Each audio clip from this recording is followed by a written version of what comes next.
السلام عليكم ورحمة الله وبركاته. إن الحمد لله نحمده ونستعينه ونستغفره ونعوذ بالله من شرور أنفسنا ومن سيئات أعمالنا. من يهده الله فلا مضل له ومن يضلله فلا هادي له. وأشهد أن لا إله إلا الله وحده لا شريك له وأشهد أن محمدا عبده ورسوله صلى الله تعالى عليه وعلى آله وصحبه وسلم تسليما كثيرا. أما بعد فأعوذ بالله من الشيطان الرجيم. بسم الله الرحمن الرحيم. يا أيها النبي لم تحرم ما أحل الله لك تبتغي مرضات أزواجك والله غفور رحيم. قد فرض الله لكم تحلة أيمانكم والله مولاكم وهو العليم الحكيم. আল্লাহ পাক রব্বুল আলামিনের সমস্ত প্রশংসা, দরুদ ও সালাম নাযিল হোক নবী মুহাম্মদ সাল্লাল্লাহু আলাইহি ওয়াসাল্লামের উপর। আল্লাহুম্মা সাল্লি আলাইহি আল্লাহুম্মা বারিক আলাইহি। আজকের দার্সের বিষয়বস্তু হচ্ছে সূরা তাহরিমের তাফসীর। এই সূরার নাম হচ্ছে সূরা তাহরিম, অর্থাৎ যাতে কোনো কিছুকে হারাম করেছিলেন নবী করিম সাল্লাল্লাহু আলাইহি ওয়াসাল্লাম নিজের উপর। তাহরিম মানে হচ্ছে হারাম করে নেওয়া। আল্লাহ যা হারাম করেছেন তাকে তাহরিম বলা হয়। হারামা ইউহারিমু তাহরিম। কোন ব্যক্তি যদি নিজের উপর কোনো কিছুকে হারাম করে নেয় তাকেও তাহরিম বলা হয়। রাসূলুল্লাহ সাল্লাল্লাহু আলাইহি ওয়াসাল্লাম নিজের উপর মধুকে হারাম করে নিয়েছিলেন বিশেষ কোনো কারণে। আল্লাহ পাক তখন নিষেধ করলেন, আয়াত নাযিল করলেন, যে আয়াত দিয়ে এই সূরা শুরু হয়েছে। সুতরাং এই সূরার নাম সূরা তাহরিম রাখা হয়েছে।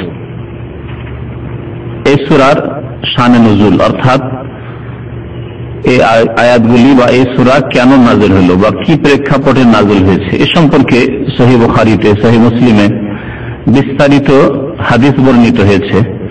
সহিহ বুখারী থেকে হাদিসটি আগে বর্ণনা করি আর তারপরে ইনশাআল্লাহ তাআলা এই সূরার তাফসীর পেশ করব। এই সূরা নবী করিম সাল্লাল্লাহু আলাইহি ওয়াসাল্লামের মদিনার জীবনে নাযিল হয়েছে, মাদানী। এর আগে 29তম পারায় যে সূরাগুলি ছিল তার সবগুলি প্রায় মক্কি সূরা ছিল। মক্কি সূরায় অধিকাংশ বিষয়বস্তু হচ্ছে আকীদা সম্পর্কে বিষয়বস্তু, বিশ্বাস, আল্লাহর প্রতি, পরকালের প্রতি, জান্নাত জাহান্নাম ইত্যাদি সম্পর্কে আলোচনা ছিল।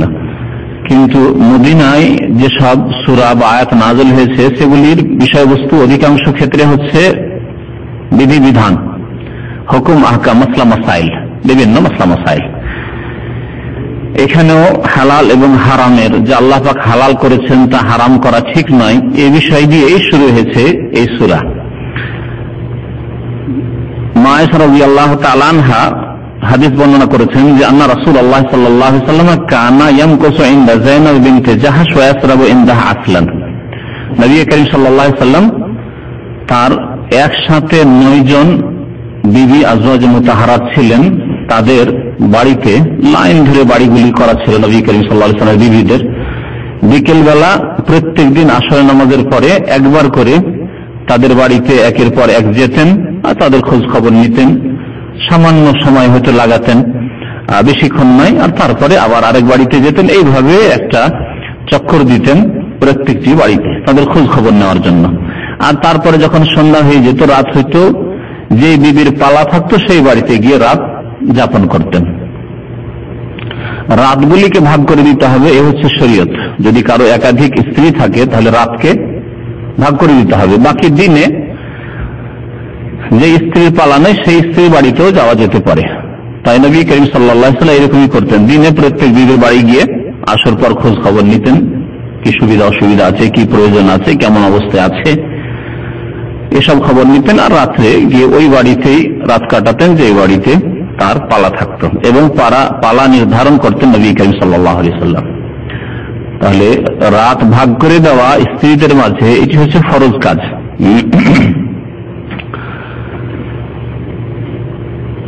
যায়নাব বিনতে জাহশ রাদিয়াল্লাহু তাআলা আনহা, তার বাড়িতে যখন নবী করিম সাল্লাল্লাহু আলাইহি ওয়াসাল্লাম আসর পর যেতেন তো প্রতিদিন তিনি মধু খাওয়াতেন। এবং নবী করিম সাল্লাল্লাহু আলাইহি ওয়াসাল্লাম মধু ভালোবাসতেন, কারণ মধুর আল্লাহ পাক প্রশংসা করেছেন। মধুতে রয়েছে চিকিৎসা, এলাজ। বিশেষভাবে আল্লাহ পাক মধুকে বলেছেন শিফাউল লিন্নাস, তাতে রোগের আরোগ্য রয়েছে। নবী করিম সাল্লাল্লাহু আলাইহি ওয়াসাল্লাম মধু দিয়ে চিকিৎসা করার জন্য উৎসাহিত করেছেন। বলছেন মা আয়েশা রাদিয়াল্লাহু তাআলা আনহা বর্ণনাকারী যে রাসূলুল্লাহ সাল্লাল্লাহু আলাইহি ওয়াসাল্লাম কি করতেন, ইয়ামকুসু ইনদা যায়নাব বিনতে জাহাশ ওয়া ইয়াশরাবু ইনদাহা আসলান। আসর পর গিয়ে যায়নাব বিনতে জাহাশের বাড়িতে বেশ কিছুক্ষণ দেরি করতেন। দেরি এই জন্য হয়তো যে সেখানে গিয়ে কথাবার্তার সাথে সাথে ওয়া ইয়াশরাবু ইনদাহা আসলান, মধু পান করতেন। আর অন্য বাড়িতে গেলে হয়তো এইরকম কিছু খাবার ব্যবস্থা হইতো না, খোঁজ খবর নিয়ে দেখা সাক্ষাৎ করে চলে যেতেন। আনা ওয়া হাফসা আন্না আইয়াতানা দাখালা আলাইহা নবী সাল্লাল্লাহু আলাইহি ওয়াসাল্লাম ফালতাকুল লাহু ইন্নী আজাদু মিনকা রিহা মাগাফির। সতিনের ঝাল বুঝেন তো না? সতিনের ঝালে ভালো ভালো নেক মানুষও অনেক সময় মানে বাঁকা পথ নিয়েছে বা ভুল করে ফেলেছে। তো নবী করিম সাল্লাল্লাহু আলাইহি ওয়াসাল্লামের বিবিগণ তারা মানুষ ছিলেন আর সকলে চাইতো যে আমার ভাগটা যাতে কম না হয়। যখন তারা দেখলেন যে যায়নাবের বাড়িতে গেলে এত করে দেরি হয় নবী সাল্লাল্লাহু আলাইহি ওয়াসাল্লাম, আবার অন্যদের বাড়িতে তো দেরি হয় না, আমাদের বাড়িতে এসে তো দেরি হয় না, বিকেল বেলা আসে তখন খোঁজ খবর নিয়ে কেমন আছো, ভালো আছো, হয়ে গেল, চলে গেলেন। আবার কেন দেরি হয় জানতে পারলেন যে ওখানে গিয়ে মধু খায়। আচ্ছা ঠিক আছে, মধু খাওয়া বন্ধ করতে হবে। আল্লাহ পাক এটা পছন্দ করলেন না যে নবীর মধু খাওয়া বন্ধ করতে হবে, আল্লাহ পাক পছন্দ করলেন না। বলছেন আয়েশা রাদিয়াল্লাহু তাআলা আনহা যে আমি আর হাফসা যুক্তি করলাম, ফাতাওয়াতা আনা ওয়া হাফসা, আমি এবং হাফসা। আয়েশা রাদিয়াল্লাহু তাআলা কার মেয়ে? এই উম্মতের সবচেয়ে শ্রেষ্ঠ ব্যক্তির মেয়ে, আবু বকর সিদ্দিক রাদিয়াল্লাহু তাআলা আনহুর মেয়ে রাদিয়াল্লাহু আনহা। আর হাফসা কার মেয়ে? রাদিয়াল্লাহু তাআলা আনহা। এই উম্মতের দ্বিতীয় শ্রেষ্ঠ ব্যক্তি ওমর রাদিয়াল্লাহু তাআলা আনহুর মেয়ে, দ্বিতীয় খলিফা। এই দুইজনের যুক্তি করলেন কি, আন্না আইয়াতানা দাখালা আলাইহা নবী সাল্লাল্লাহু আলাইহি ওয়াসাল্লাম, আমাদের যার কাছে আসুক না কেন আজকে নবী করিম সাল্লাল্লাহু আলাইহি ওয়াসাল্লাম যখন বিকেলবেলা আসবেন, ফালতাকুল্লাহু, আমরা বলবো, তুমিও বলবে আমিও বলবো কি, ইন্নী আজাদু মিনকা রিহা মাগাফির, আপনার মুখ থেকে এই মাগাফিরের গন্ধ কেন আসছে? মাগাফির বলা হয়েছে যে একটা কাঁটাযুক্ত গাছ থেকে এক ধরনের আঠা আঠা ভাব জিনিস হইতো, যেটা যাতে দুর্গন্ধ হইতো আর অনেকে খেত, কিন্তু নবী করিম সাল্লাল্লাহু আলাইহি ওয়াসাল্লাম যাতে দুর্গন্ধ হইতো তা মোটেই খেতেন না, দুর্গন্ধ থেকে অনেক দূরে থাকতেন। প্রথম কথা, নবী করিম সাল্লাল্লাহু আলাইহি ওয়াসাল্লাম অত্যন্ত পরিষ্কার পরিচ্ছন্ন থাকা আর দুর্গন্ধ থেকে অনেক দূরে থাকা ভালোবাসতেন। দুই নম্বর কথা, যেহেতু তার কাছে সকাল বিকাল বারবার করে ফেরেশতা জিবরাইল আলাইহিস সালাম আসতেন, ওহী আসতো, সেই জন্য তিনি দুর্গন্ধ থেকে যাতে ফেরেশতাকে কষ্ট না হয় তাই দূরে থাকতেন। আর আয়েশা রাদিয়াল্লাহু তাআলা আনহা, হাফসা, তারা জানতেন যে একটু যদি দুর্গন্ধের কথা বলি যে আপনার মুখ থেকে বা শরীর থেকে গন্ধ আসছে, তাহলে সাবধান হয়ে যাবেন, আর যাবেন না, আর খাবেন না। মাগাফিরের কেন গন্ধ পাচ্ছি আপনার মুখ থেকে? আকালটা মাগাফির, আপনি মনে হয় মাগাফির খেয়েছেন। ফাদাখালা আলা ইহদাহুমা নবী সাল্লাল্লাহু আলাইহি ওয়াসাল্লাম, আমরা যুক্তি করলাম যে আমরা এরকম বলবো। নবী করিম সাল্লাল্লাহু আলাইহি ওয়াসাল্লাম আসলেন আয়েশার বাড়িতে, হাফসার বাড়িতে। ফাকালাত যালিকা লাহু, দুইজনও এইভাবে একই কথা। আর একজন বললে হয়তো ভুল হইতে পারে, দুইজনে যদি বলে বিশ্বাস হবে না? হবে না, নবী সাল্লাল্লাহু আলাইহি ওয়াসাল্লাম বিশ্বাস হইতে পারে। ফাকাল, বলছেন না, বাল শারিবতু আসলান, নবী সাল্লাল্লাহু আলাইহি ওয়াসাল্লাম তো যখন তারা বললেন যে আপনি হয়তো মাগাফির খেয়েছেন, আপনার মুখ দিয়ে কেন গন্ধ আসছে যেন মাগাফির। না না, বাল শারিবতু আসলান, আমি তো মধু খেয়েছি ইনদা যায়নাব বিনতে জাহাশ, যায়নাব বিনতে জাহাশের বাড়িতে। ওয়ালান আউদা লাহু, তবে আমি আর কখনো পান করব না। মধু দিয়ে যদি এই মাগাফির খারাপ গন্ধ আসে তাহলে মধু খেলাম না। এখানে একটা মজার গল্প বলি। আমরা ওই কি শাক বলে যে শাকটাতে গন্ধ হয় শরীরে, মেথির শাক। মেথির শাক খেতাম খুব বেশি, আর আমি ব্যক্তিগত মেথির শাক খুব ভালোবাসতাম, এখনো ভালোবাসি, কিন্তু ভালোবাসার উপর মানে দুর্গন্ধ যাতে না হয় ওকে প্রাধান্য দিয়ে ছেড়ে দিয়েছি। মেথির শাক আমার বাসায় খুব হইতো, আমরা খেতাম, বাচ্চারাও খেত। একদিন মাদ্রাসা থেকে, মহিলা মাদ্রাসা থেকে ছোট ছোট মেয়েগুলি ক্লাস 2-3-তে পড়ে, ওদের নোটে লিখে পাঠিয়েছে যে যেন হুলবা না খায়। আরবিতে হুলবা মানে হচ্ছে মেথি, মেথি না খায়। ওরা ধারণা করে নিচ্ছে যে ছোট ছোট বাচ্চাদের শরীরে গন্ধ আসছে, তার মানে এরা মেথি খায়। মেথি খাওয়া অথবা মেথির শাক খাওয়া গন্ধ হবে শরীরে, যেটা অনেকে জানা নেই। হয়তো কারো জানা আছে নাকি? জানা আছে? অনেক বেশিরভাগ লোক জানেন না। তো আমিও জানতাম না এর আগে, কিন্তু এই বছর 2-3 আগের ঘটনা, 2-3 বছর আগের ঘটনা। তারপরে যখন নোট আসলো, নোট এসে ডেলি দেখাইতে হবে, ওই বাবুকে দেখাইতে হবে, আমাকে এসে দেখাইলো। তখন আমি দেখলাম যে হলুদ বন্ধ করে দিতে হবে। আচ্ছা, প্রথম বন্ধ করলাম বাচ্চাদের, তোমরা খেও না, ঠিক আছে আমরা খাই, কারণ এটা খুব মজার জিনিস, ছাড়া যাবে না এই শাক। তারপরে দেখলাম যে না, এটা গন্ধ হয়।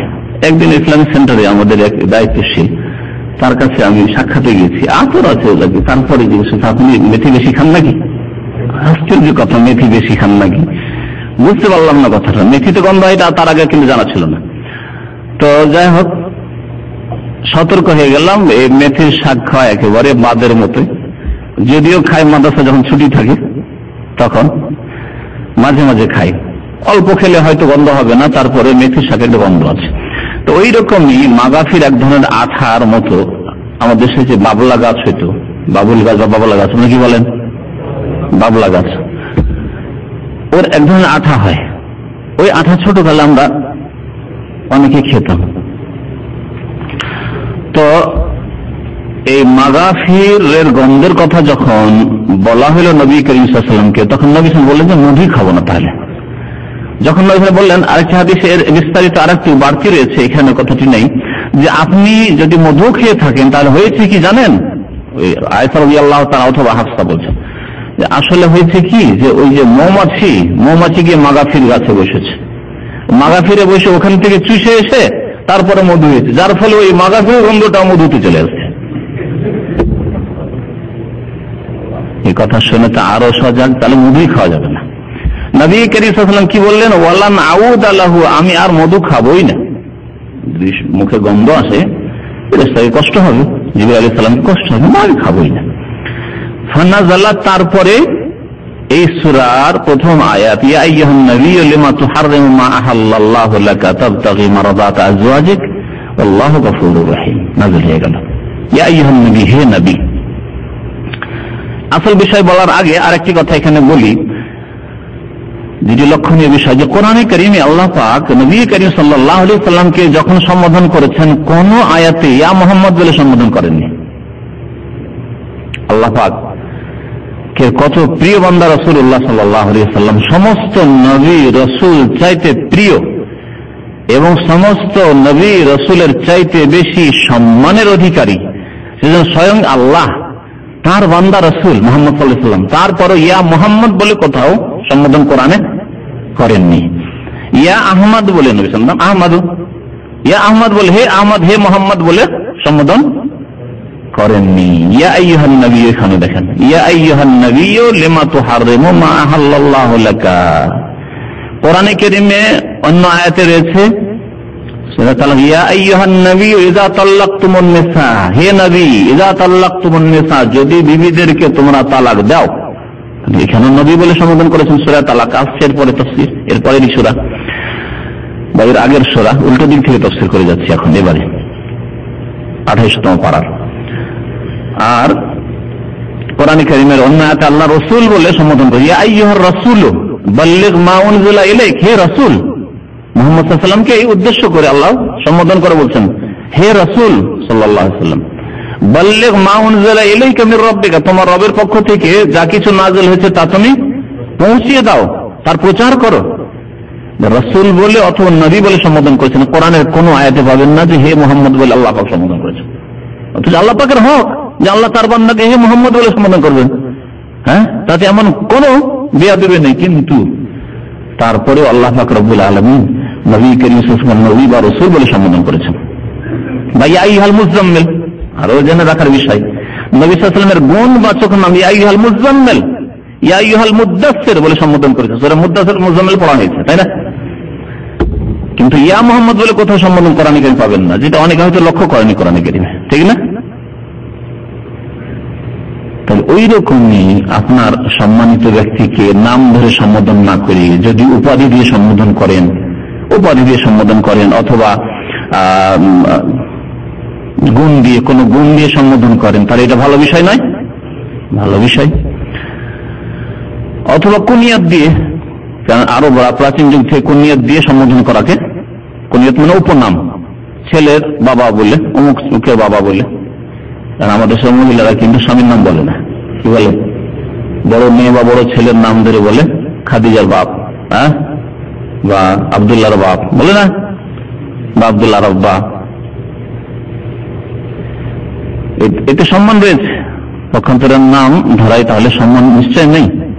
সেই জন্য আল্লাহ পাক রব্বুল আলামিন নবী করিম সাল্লাল্লাহু আলাইহি ওয়াসাল্লামের নাম ধরে সম্বোধন করেননি। পক্ষান্তর অন্য নবী, শ্রেষ্ঠ নবী ইব্রাহিম আলাইহিস সালাম, কোরআনে কারীমের আয়াত কারো মুখস্থ আছে, ওয়ানাদাইনাহু আইয়া ইব্রাহিম।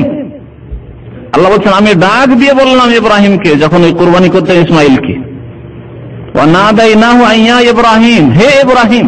কথা বললেন না, ইয়া খলিল কথা বললেন না, হ্যাঁ, ইয়া রাসূল কথা বললেন না, আইয়ুহান নবী বললেন না, ওয়ানাদাইনাহু আইয়া ইব্রাহিম, আমি ডাক দিয়ে বললাম হে ইব্রাহিম, কদ সাদ্দাকতা রুয়া, তুমি তোমার স্বপ্নকে সত্য করে দেখিয়েছো, ইন্নাকা যালিকা নাজিল মুহসিনিন, আমি এইভাবে সৎকর্মশীলদেরকে উত্তম প্রতিদান দিয়ে থাকি। কোরআনে কারীম আল্লাহ পাক জাকারিয়া রাখছেন ইয়া জাকারিয়া, সরাসরি আল্লাহ সম্বোধন করছে জাকারিয়ার নাম ধরে, হ্যাঁ, তাই না? ইন্না নুবাশশিরুকা বিগুলামিন ইসমুহু ইয়াহইয়া, তোমাকে সুসংবাদ দিচ্ছি এমন এক সন্তানের, ছেলে সন্তানের, যার নাম হবে ইয়াহইয়া, আমি নাম রাখলাম। লাম নাজআল লাহু মিন ক্বাবলু সামিয়া, এরকম নাম এর আগে কারো রাখা হয়নি। তারপর আল্লাহ জাকারিয়াকে নাম ধরে ডাকছেন। সে রাসূল, সে শ্রেষ্ঠ রাসূল, সাইয়্যিদুল মুরসালিন, খাতামুল আম্বিয়া, তার উম্মত আমরা, বলুন আলহামদুলিল্লাহ। কিন্তু আকীদাতে আমলে হইতে হবে, ইবাদত বন্দেগীতে হইতে হবে, আখলাক চরিত্রে উম্মত হইতে হবে।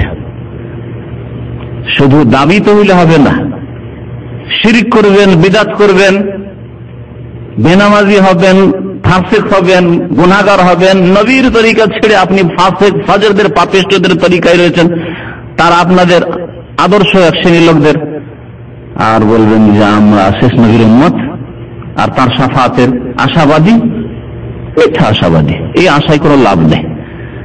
তার কাছে হাউজে কাউসারের পানি পাবো, তার শ্রদ্ধা সম্মান করি, তার মর্যাদা আমরা অনুধাবন করি না। আপনি নবীর তরিকা বাদ দিয়ে আপনার বড়দের তরিকায় বিরাট করছেন আপনি, তাই নবীর শ্রদ্ধা কোথায় করলেন আপনি? নবী করিম সাল্লাল্লাহু আলাইহি ওয়াসাল্লাম তাওহীদ, আল্লাহর একত্ব প্রতিষ্ঠার জন্য এসেছেন, শিরককে দুনিয়া থেকে মুছে দেওয়ার জন্য। কাতিলু হাত্তা লা তাকুনা ফিতনা, নবী করিম সাল্লাল্লাহু আলাইহি ওয়াসাল্লাম, ফিতনা মানে হচ্ছে শিরক, দুনিয়া থেকে শিরককে নির্মূল করো। আর আপনারা ঘরেই শিরক, কবর, মাজার পূজাকে, লক্ষ লক্ষ মাজার আর কবরকে জন্মিয়ে রেখেছেন। তাহলে কোথায় নবীর উম্মত? শুধু মুখে দাবি নবীর উম্মত, আর মুখে নবীর শ্রদ্ধা। কখনো নবীর শ্রদ্ধা হচ্ছে আকীদা, বিশ্বাস আপনার তাই হবে যা রাসূলুল্লাহ সাল্লাল্লাহু আলাইহি ওয়াসাল্লামের আকীদা বিশ্বাস ছিল। আপনার ইবাদত তেমনই হবে যেমন রাসূলুল্লাহ সাল্লাল্লাহু আলাইহি ওয়াসাল্লাম ইবাদত বন্দেগী ছিল। আপনার নামাজ ওই রকমই হবে যেমন রাসূলুল্লাহ সাল্লাল্লাহু আলাইহি ওয়াসাল্লাম নামাজ ছিল। খোঁজ করারও কখনো প্রয়োজন মনে করলেন না, যারে নামাজে এত রকমের পার্থক্য দেখছি, কেউ এইরকম পড়ছে, কেউ সেই রকম পড়ছে, তো সহি নামাজ কোনটি, নবী করিম সাল্লাল্লাহু আলাইহি ওয়াসাল্লামের নামাজ কোনটি, জানার প্রয়োজন মনে করলেন না। আর নবীর উম্মত বলে খুব তো গৌরব, শেষ নবীর উম্মত আমরা। কোথায় শেষ নবীর উম্মত যদি আপনি আপনার ইবাদত বন্দেগীকে নবী করিম সাল্লাল্লাহু আলাইহি ওয়াসাল্লাম ইবাদত বন্দেগীর মতো না করেন? সাল্লু কামা রাআইতুমুনি ওয়াসাল্লি, যেমন আমাকে নামাজ পড়তে হচ্ছে তেমন নামাজ পড়ো। খোঁজ করতে হবে তাইলে আপনাকে নামাজ। আপনার আখলাক চরিত্র, নবী মহান চরিত্রের অধিকারী। নবী করিম সাল্লাল্লাহু আলাইহি ওয়াসাল্লাম স্ত্রীকে কোনোদিন মারেননি, গাল দেওয়া তো দূরের কথা, অশ্লীল অকথ্য ভাষা বলা, ফাহিশা কথা বলা তো দূরের কথা। আপনার চরিত্র কেমন? নবী করিম সাল্লাল্লাহু আলাইহি ওয়াসাল্লাম নিজের মাকে তো পাননি, বড় হয়ে দুধ মাকে পেয়েছেন, নিজের শরীরের কাপড়, পাগড়ি, চাদর বিছিয়ে দিয়েছেন। বাবা সাতা লাহারে দাহু, চাদর বিছিয়ে দিয়েছেন। আপনি কতটুকু আপনার মায়ের সম্মান করেন, বাবার সম্মান করেন? এইভাবে আপনি দেখুন যে নবী করিম সাল্লাল্লাহু আলাইহি ওয়াসাল্লাম, ইহুদি অসুস্থ হচ্ছে, ইহুদি বালক খোঁজ পাচ্ছেন, প্রতিবেশী ইহুদির ছেলে অসুস্থ আছে, মরমর অবস্থা, দেখতে চলে যাচ্ছেন। আপনি নিজের মুসলিম ভাইয়ের খোঁজ রাখেন না, মুসলিম বোনের খোঁজ রাখেন না, একটা পয়সা আপনি গরিবের জন্য খরচ করতে চান না। আপনার চরিত্র পাড়া প্রতিবেশীর সাথে কেমন, আত্মীয় স্বজনদের সাথে কেমন, রাসূলুল্লাহ সাল্লাল্লাহু আলাইহি ওয়াসাল্লামের আখলাক চরিত্র কেমন ছিল? তাহলে উম্মত হইতে হবে, সত্যিকার অর্থে উম্মত হইতে হবে। যে বললাম যে আকীদা বিশ্বাসী হইতে হবে, আর রাস্তার অনুসরণে হইতে হবে, ইত্তেবাই হইতে হবে। নবীকে অনুসরণ করার ক্ষেত্রে একমাত্র নবী সাল্লাল্লাহু আলাইহি ওয়াসাল্লামের কথার কাছে কারো কথা কাছে দেবেন না। নবী সাল্লাল্লাহু আলাইহি ওয়াসাল্লাম আদর্শের কাছে কারো আদর্শ আপনার প্রশ্নে ওঠে না। যার কেউ বড় রয়েছেন নবী সাল্লাল্লাহু আলাইহি ওয়াসাল্লামের তরিকা বাদ দিয়ে, হ্যাঁ, ওই তৈরি করবে যারা রয়েছেন, ঠিক আছে। আপনার ইবাদত বন্দেগী হবে নবী করিম সাল্লাল্লাহু আলাইহি ওয়াসাল্লামের ইবাদত বন্দেগীর মতো, আপনার আখলাক চরিত্র হবে তার মতো। তাহলে সত্যি আপনি নবীকে ভালোবাসেন সাল্লাল্লাহু আলাইহি ওয়াসাল্লাম। তো আল্লাহ পাক রব্বুল আলামিন সম্বোধন করে বলছেন, ইয়া আইয়ুহান নবী, হে নবী, লিমা তুহাররিমু, আপনি হারাম কেন করছেন? লিমা তুহাররিমু, আল্লাহ পাক রব্বুল আলামিন যেন নবী সাল্লাল্লাহু আলাইহি ওয়াসাল্লামকে বলছেন না এইরকম নিজের উপর হালাল জিনিসকে হারাম করা উচিত নয়, কঠোর ভাষায় নয়, নরম ভাষায় আল্লাহ পাক বলছেন, মা হাল্লাল্লাহু লাকা, যা আল্লাহ আপনার জন্য হালাল করেছেন তাকে, যা আল্লাহ আপনার জন্য হালাল করেছেন তাকে আপনি হারাম কেন করছেন? অর্থাৎ মধু। অধিকাংশ হাদিসগুলিতে মধুর কথা এসেছে, কিন্তু এখানে অন্যান্য তাফসীর পড়লে আর একটি রিওয়ায়াত পাওয়া যায়, আর একটি ঘটনা এই ক্ষেত্রে, সেটাও জেনে রাখা ভালো। কারণ ওই ঘটনা যখন সামনে আসবে তখন অনেকে বিব্রত হবেন যে আবার এটা কি আলাদা ঘটনা। আর এক ঘটনায় বলা হয়েছে যে নবী করিম, হতে পারে যে এই ঘটনা ওই কাছাকাছি সময়ে ঘটেছিল, তখন এই আয়াত নাযিল হয়েছিল। তাহলে দুটো ঘটনার পরিপ্রেক্ষিতে এই আয়াত নাযিল হয়েছিল। নবী করিম সাল্লাল্লাহু আলাইহি ওয়াসাল্লাম কোন এক স্ত্রীর পালার দিনে তার দাসী ছিল, দাসী স্ত্রীর নাম মারিয়া কিবতিয়া রাদিয়াল্লাহু তাআলা আনহা, মিশর থেকে যাকে নিয়ে আসা হয়েছিল, নবী সাল্লাল্লাহু আলাইহি ওয়াসাল্লামকে হাদিয়া পাঠানো হয়েছিল, মারিয়া, যার পেট থেকে জন্ম নিয়েছিল নবী করিম সাল্লাল্লাহু আলাইহি ওয়াসাল্লাম ছেলে, যার নাম ছিল ইব্রাহিম রাদিয়াল্লাহু তাআলা আনহু। তার বাড়িতে গিয়েছিলেন, কোন বিবি জানতে পেরেছিলেন, আচ্ছা ঠিক আছে, কথাটা প্রকাশ করিও না, আমি ওকে হারাম করে দিলাম আমার উপর, আর ওর কাছে যাবই না। তাহলে দাসী হারাম করাই হোক নিজের ওপর, অথবা মধু হারাম করার ঘটনায় হোক, যেটা প্রসিদ্ধ হাদিসগুলিতে রয়েছে, আল্লাহ পাক বলছেন, লিমা তুহাররিমু মা আহাল্লাল্লাহু লাকা, আল্লাহ আপনার জন্য দাসীকে হালাল করেছেন, কেন হারাম করেছেন? আল্লাহ আপনার জন্য মধুকে হালাল করেছেন, আপনি কেন হারাম করেছেন? কি জন্য? তাবতাগি মারাদাত আজওয়াজিকা, আপনি আপনার বিবিগণের খুশিকে বা মনের চাহিদাকে আপনি পূরণ করতে চাইছেন, যে তারা চায় যে আপনি মধুকে হারাম করে দেন যাতে করে জাইনাবের বাড়ি থেকে বেশিক্ষণ না থাকতে হয়। তাদেরকে খুশি করতে চাইলেন বলে যে হারাম করে দেন, আর মধু খাবো না। কি জন্য? না, তাদেরকে খুশি করার উদ্দেশ্য যেন আপনার না হয়। আল্লাহু গফুরুর রহিম, আল্লাহ পাক অতি মার্জনাকারী আর রহিম দয়াবান। আল্লাহ পাক এখানে গফুর এবং রহিম এই গুণগুলি আল্লাহ পাকের এই জন্য আসলেন যে যদি আপনার এই হারাম করাটার ভুলও হয়তো আল্লাহ ঘোষণা করে দিচ্ছেন যে আল্লাহ আপনাকে গফুর, মাফ করে দিচ্ছেন, এবং আল্লাহ পাক দয়াবান। মানুষ একটুতে বিশেষ কোনো কিছু হলেই মানুষের মধ্যে একটা প্রতিক্রিয়া সৃষ্টি হয়, আরে আমার মুখ দিয়ে গন্ধ আসছে, যে খাবোই না। হতে পারে আপনার এইভাবে আপনার জবান দিয়ে কথা বেরিয়েছে। আল্লাহ পাকের নাম হচ্ছে গফুর, সুতরাং আল্লাহ পাক মার্জনাকারী, আল্লাহ পাক রহিম দয়াবান। তারপর আল্লাহ পাক রব্বুল বলছেন যে কোন ব্যক্তি যদি নিজের ওপর কোনো কিছুকে হারাম করে অথবা শপথ করে তো তার কাফারা রয়েছে। আর সেটা যদি তার উপর অটল থাকা ঠিক না হয়, যদি আপনি কসম করেন আর কসম করে ওই কসমের উপর শপথের উপর অটল থাকতে পারেন, অর্থাৎ অটল থাকা জায়েজ হয় এক, আর অটল যদি থাকতে পারেন, অনেক সময় অটল সেই কসমকে ভাঙা জরুরি নয়। হয়তো আপনি যেমন বলেছেন যে আমি অমুক দেশে কখনো যাব না, ওই দেশে যা আপনার জন্য না ফরজ না সুন্নাত না মুস্তাহাব, জায়েজ কাজ, আমি ভাই ওই দেশে যাব না, আমি আমার দেশ ছাড়া আমি কোথাও বাইরে যাব না বললেন, দেশেই আমি করে খাবো। কিন্তু কোন এক সময় বাধ্য হইতে হলে যে না, ভালো কাম পাচ্ছি, যাই, বিদেশে যাই, কসম করে ফেলেছিলেন। এখন কসম ভাঙবেন না ভাঙবেন না? ভাঙা ফরজ না, ফরজ নাই। তাহলে কোন কোন ক্ষেত্রে কসম ভাঙা ফরজ নাই, আবার কোন কোন ক্ষেত্রে কসম ভাঙা শপথকে ভেঙে দেওয়া ফরজ। আপনি যদি বলেন কারোর সাথে ঝগড়া বিবাদ হয়েছে অথবা মনে আঘাত দিয়েছে ছোট ভাই, মানুষ করলেন এত আদর যত্ন মানুষ করে, পড়িয়ে শুনে মানুষ করে, তারপরে দিল আঘাত, কথার আঘাত অথবা যে কোনো আঘাত দিল, এর সাথে কথাই বলবো না। আচ্ছা ঠিক আছে, এর ছেলে মেয়ের বিবাহ শাদী কখনো যাব না। তারপরে যাবেন না? কারণ আত্মীয়দের সাথে সম্পর্ক রাখা ফরজ, সুতরাং আপনার এই কসম ভাঙা ফরজ, চলবে না, এটা ফরজ। তো কসম ভাঙা ফরজ হোক, অত কসম ভাঙা ফরজ না, কসম অটল থাকতে পারতেন, কিন্তু কসম ভাঙা জায়েজ যদি আপনি কসমকে আপনার শপথকে ভেঙে দেন এই ক্ষেত্রে, অথবা কোনো কিছু হারাম করে নিয়েছেন অথচ আল্লাহ পাক হালাল করেছেন, কেন হারাম করবেন? আমি নিজের হারাম করে নিয়েছি, না না আমি কখনো আমি খরগোশ খাবো না, কখনো আমি গরুর গোশত খাবো না, কেন আপনি হারাম করবেন? আরে খান খান না, নাই খান, কিন্তু হারাম করিয়েন না।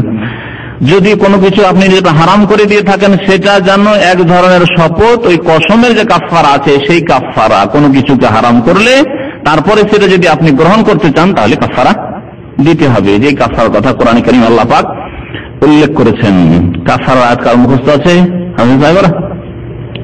হ্যাঁ, সূরা মাইদাতে আছে। মহান আল্লাহ ইরশাদ করেছেন, লা ইউআখিযুকুমুল্লাহু বিল-লাগবি ফি আইমানিকুম, আল্লাহ পাক তোমাদের অনর্থক উদ্দেশ্যবিহীন কোন যদি শপথ হয়, উদ্দেশ্য নাই, কিন্তু আরবদের প্রাচীন যুগ থেকে বিনা উদ্দেশ্যে হঠাৎ করে মুখ দিয়ে আল্লাহ আল্লাহ বেরিয়ে যায়, এটা অভ্যাস ছিল, যা এখনো আছে। তবে এটা খুব বেশি হওয়া আপত্তিকর, ঠিক নাই। কথায় কথায় আল্লাহ আল্লাহ, না, এটা ঠিক নয়, ভালো জিনিস নয়। উদ্দেশ্যবিহীন এমনিতে মুখ দিয়ে হঠাৎ করে বেরিয়ে যায়, কতগুলি কথা আছে উদ্দেশ্যবিহীন মুখ দিয়ে বেরিয়ে যায়, মানুষ টেরও পায় না কথা বলতে গিয়ে, ঠিক না? আমাদের বাঙালিদের মধ্যে অনেক স্বভাব আছে, আমি সেখানে গেলাম, আর কি, হ্যাঁ আর কি বলে না, আর কি, আর কি, এই যে আর কি আপনি উদ্দেশ্য করে বলছেন না, কিন্তু কথায় কথায় ওই দুটা একটা বাক্য হচ্ছে, যাবো আর কি, ভালোই খেলাম আর কি। ওই রকমই আরবদের মধ্যে আল্লাহ আল্লাহ কথায় বলা অভ্যাস ছিল, উদ্দেশ্যবিহীন, কোন উদ্দেশ্য না করে আল্লাহ। জিজ্ঞাসা করেছে, ভাই আপনি কি চিনেন এখান থেকে এই এয়ারপোর্টের রাস্তা চিনেন? আল্লাহ, আসলে উদ্দেশ্য না, লা বলা যথেষ্ট ছিল, কিন্তু বইলে অভ্যাস আছে লা আল্লাহ মাদরি, আল্লাহ মাদরি, বলছে না, বলছে না, আল্লাহ আমি জানি না। তো উদ্দেশ্যবিহীন লাগো কসম, কসমকে এই জন্য ফুকাহায়ে কেরামগণ তিন ভাগে ভাগ করেছেন। একটা হচ্ছে কসমের লাগো, উদ্দেশ্যবিহীন কসম করা, হঠাৎ করে মুখ দিয়ে বেরিয়ে যা বিনা কোনো নিয়তে, এটা হচ্ছে লাগো, আল্লাহ পাক ধরবেন না। আল্লাহ বলছেন, লা ইউআখিযুকুমুল্লাহু বিল-লাগবি ফি আইমানিকুম ওয়ালাকিন ইউআখিযুকুম বিমা আক্কাদতুমুল আইমান। অন্য আয়াতে রয়েছে, কসমের দুটি আয়াত রয়েছে, আর আয়াতে রয়েছে ওয়ালাকিন ইউআখিযুকুম মা কাসাবাত কুলুবুকুম, তোমাদের অন্তর থেকে যদি, অন্তর যদি কাজ করে সেখানে, মানে অন্তর থেকে উদ্দেশ্য করে যদি কসম করো তাহলে আল্লাহ ধরবেন অবশ্য, সেই কসম ভাঙা চলবে না। এখানে আল্লাহ পাক বলছেন, যে আয়াতে কাফারার কথা বিস্তারিত উল্লেখ করেছেন সূরা মায়েদা, আল্লাহ পাক বলছেন ওয়ালাকি ইউআখিযুকুম বিমা আক্কাদতুমুল আইমান, তোমরা যদি কসমকে ওয়াকাত্ত করে থাকো, শক্ত করে থাকো, তাহলে আল্লাহ ধরবেন ওই কসমকে ভাঙলে। ফাকাফারাতুহু ইতআমু আশারাতি মাসাকিন মিন আওসাতি মা তুতঈমুনা আহলিকুম আও কিসওয়াতুহুম আও তাহরিরু রাকাবা ফামান লাম ইয়াজিদ ফাসিয়ামু সালাসাতি আইয়ামিন যালিকা কাফারাতু আইমানিকুম ইযা হালাফতুম ওয়াহফাযু আইমানাকুম। কে বলতে পারে কসমের কাফারা? কসমের কাফারা কে বলতে পারে? একজন হাত তুলবেন। হ্যাঁ হ্যাঁ বলেন। 3 দিন রোজা, এটা আগে, এটা আগে না। হ্যাঁ একজন একজন, একটা গোলাম আজাদ। আল্লাহ পাক যেভাবে বলেছেন ওইভাবে বলেন, ইবদাউ বিমা বাদা আল্লাহু বিহি, যেখান থেকে আল্লাহ শুরু করেছেন ওখান থেকে শুরু করেন, দেখি কে শুরু করতে পারেন।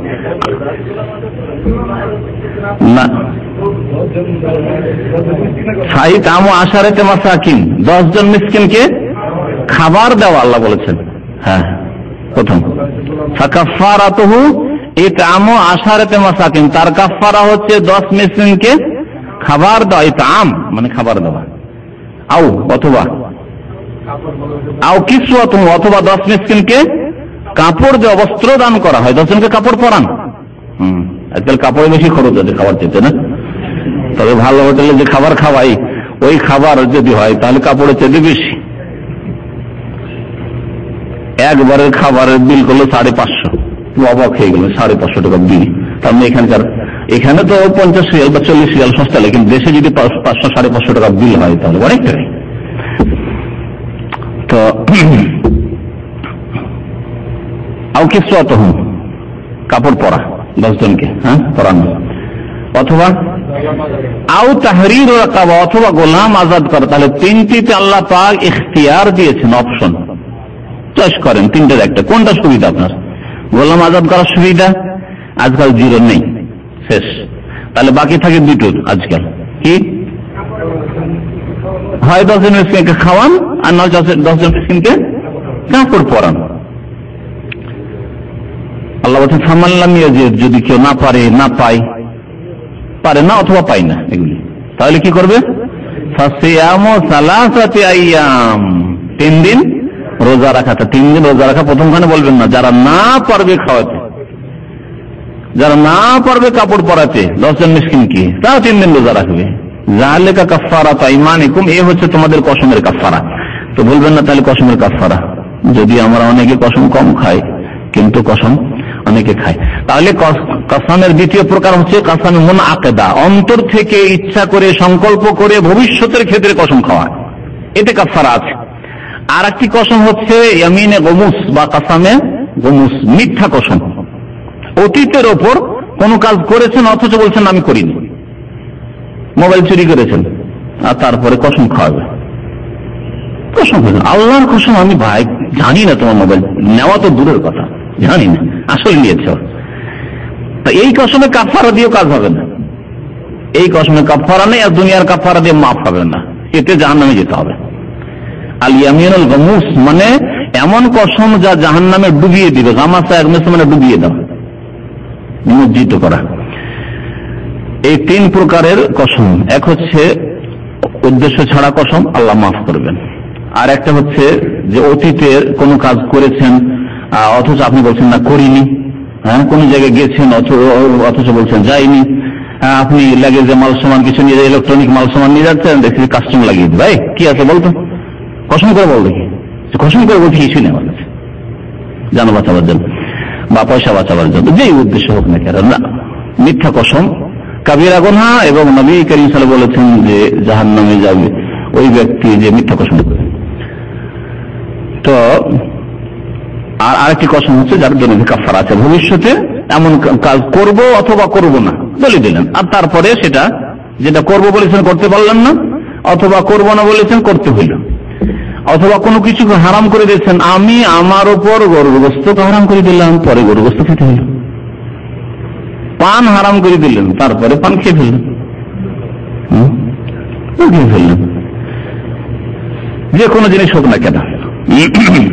আল্লাহ পাক বলছেন যে কাদ ফারাদাল্লাহু লাকুম তাহিল্লাতা আইমানিকুম, আল্লাহ পাক নির্ধারণ করেছেন, ফরজ করা মানে নির্ধারণ করা, আল্লাহ পাক নির্ধারণ করেছেন তোমাদের জন্য তোমাদের কসম থেকে মুক্ত হওয়াকে। কসম থেকে কেমন করে হালাল হবে মানে মুক্ত হবে, তুমি অব্যাহতি পাবে। ওয়াল্লাহু মাওলাকুম, আল্লাহ পাক তোমাদের মালিক, মুনিব, মাওলা মানে মালিক, মুনিব।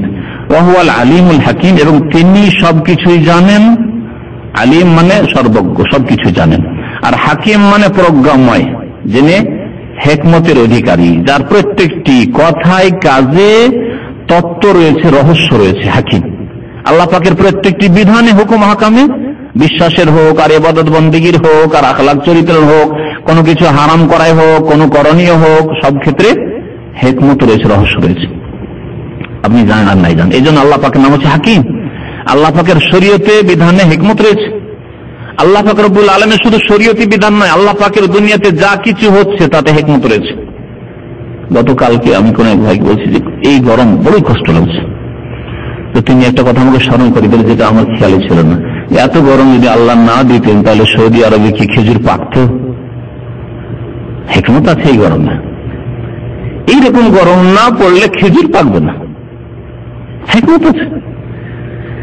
এই দেশে শীতকালে বৃষ্টি হয়, শীতকালে চাষাবাদে শীতকালে বৃষ্টির প্রয়োজন, আমাদের দেশে গ্রীষ্মকালে বৃষ্টি প্রয়োজন। আল্লাহ পাক সেখানে তার হিকমত রয়েছে যে ভারত উপমহাদেশে এই বর্ষাকাল হচ্ছে গ্রীষ্মকাল, গরমের দিন বর্ষা। আরব দেশে যদি বর্ষা হইতো এই গ্রীষ্মকালে তাহলে খেজুর পাকতো না, পচে সরে সরে শেষ হয়ে যেত। খেজুর আল্লাহ পাকের বড় নিয়ামত আরব জগতের উপর। এছাড়া বহু হিকমত আছে। আল্লাহু ইয়ালামু ওয়া আনতুম লা তা'লামুন, আল্লাহ সবকিছু জানেন, আমরা কিছুই জানি না। ওমা উতিতু মিনাল ইলমি ইল্লা কালিলা, তোমাদেরকে সামান্য জ্ঞান দেওয়া হয়েছে, একটু সামান্য কিছু। আল্লাহ পাক এছাড়া যে কত হিকমত রেখেছেন তার সৃষ্টিগত বিধানে এবং শরীয়তি বিধান। আল্লাহ পাকের বিধান দুই রকম। আপনাকে আল্লাহ পাক ছেলে দিলেন না, এতে হিকমত রয়েছে। আল্লাহ পাক আপনাকে মেয়ে দিলেন না, এতে হিকমত আছে। আল্লাহ পাক আপনাকে বিবাহ করার তৌফিক দিলেন না, এতে হিকমত আছে। আল্লাহ পাক আপনার ছেলেকে আলেম করলেন না, এতে হিকমত আছে। আল্লাহ পাক আপনার ছেলেকে পড়ারই তৌফিক দিলেন, অনেক চেষ্টা করলেন, তাতে হিকমত আছে। পড়াশোনা হয়তো আরো বড় তাগুত হইতো, হ্যাঁ, পড়াশোনা শয়তান হইতো, তার চাইতে বলুন ওর মূর্খ হলে ওর শয়তানি অনেকটা কম থাকবে, শিক্ষিত হলে ওর শয়তানি বড় শয়তানি। তো আল্লাহ পাক রব্বুল আলামিনের প্রত্যেকটি কাজে হিকমত আছে, যা বোঝাবার জন্য মুসা আলাইহিস সালাম এবং খেজরের ঘটনা আল্লাহ পাক ঘটিয়েছেন, এটা হিকমত আছে, তাই না? আল্লাহ পাকের যে রহস্য, যেগুলো গায়েব আমাদের চোখের আড়ে আছে, সেগুলো আমরা জানি না। ওই ছেলে দেখা হচ্ছে কেন, এই ছেলে যদি বড় হইতো ওর বাবাকেও ফাসেক বানিয়ে দিত, গুনাহগার বানিয়ে দিত, ওর মাকেও খারাপ করে দিত। অনেক সময় ছেলের জন্য বাবা মা হারাম খেতে বাধ্য, বার্ধক্যে পৌঁছে গেছে, আর এর হারাম ছাড়া কোনো রিজিক নাই। কি করবে বাবা মা?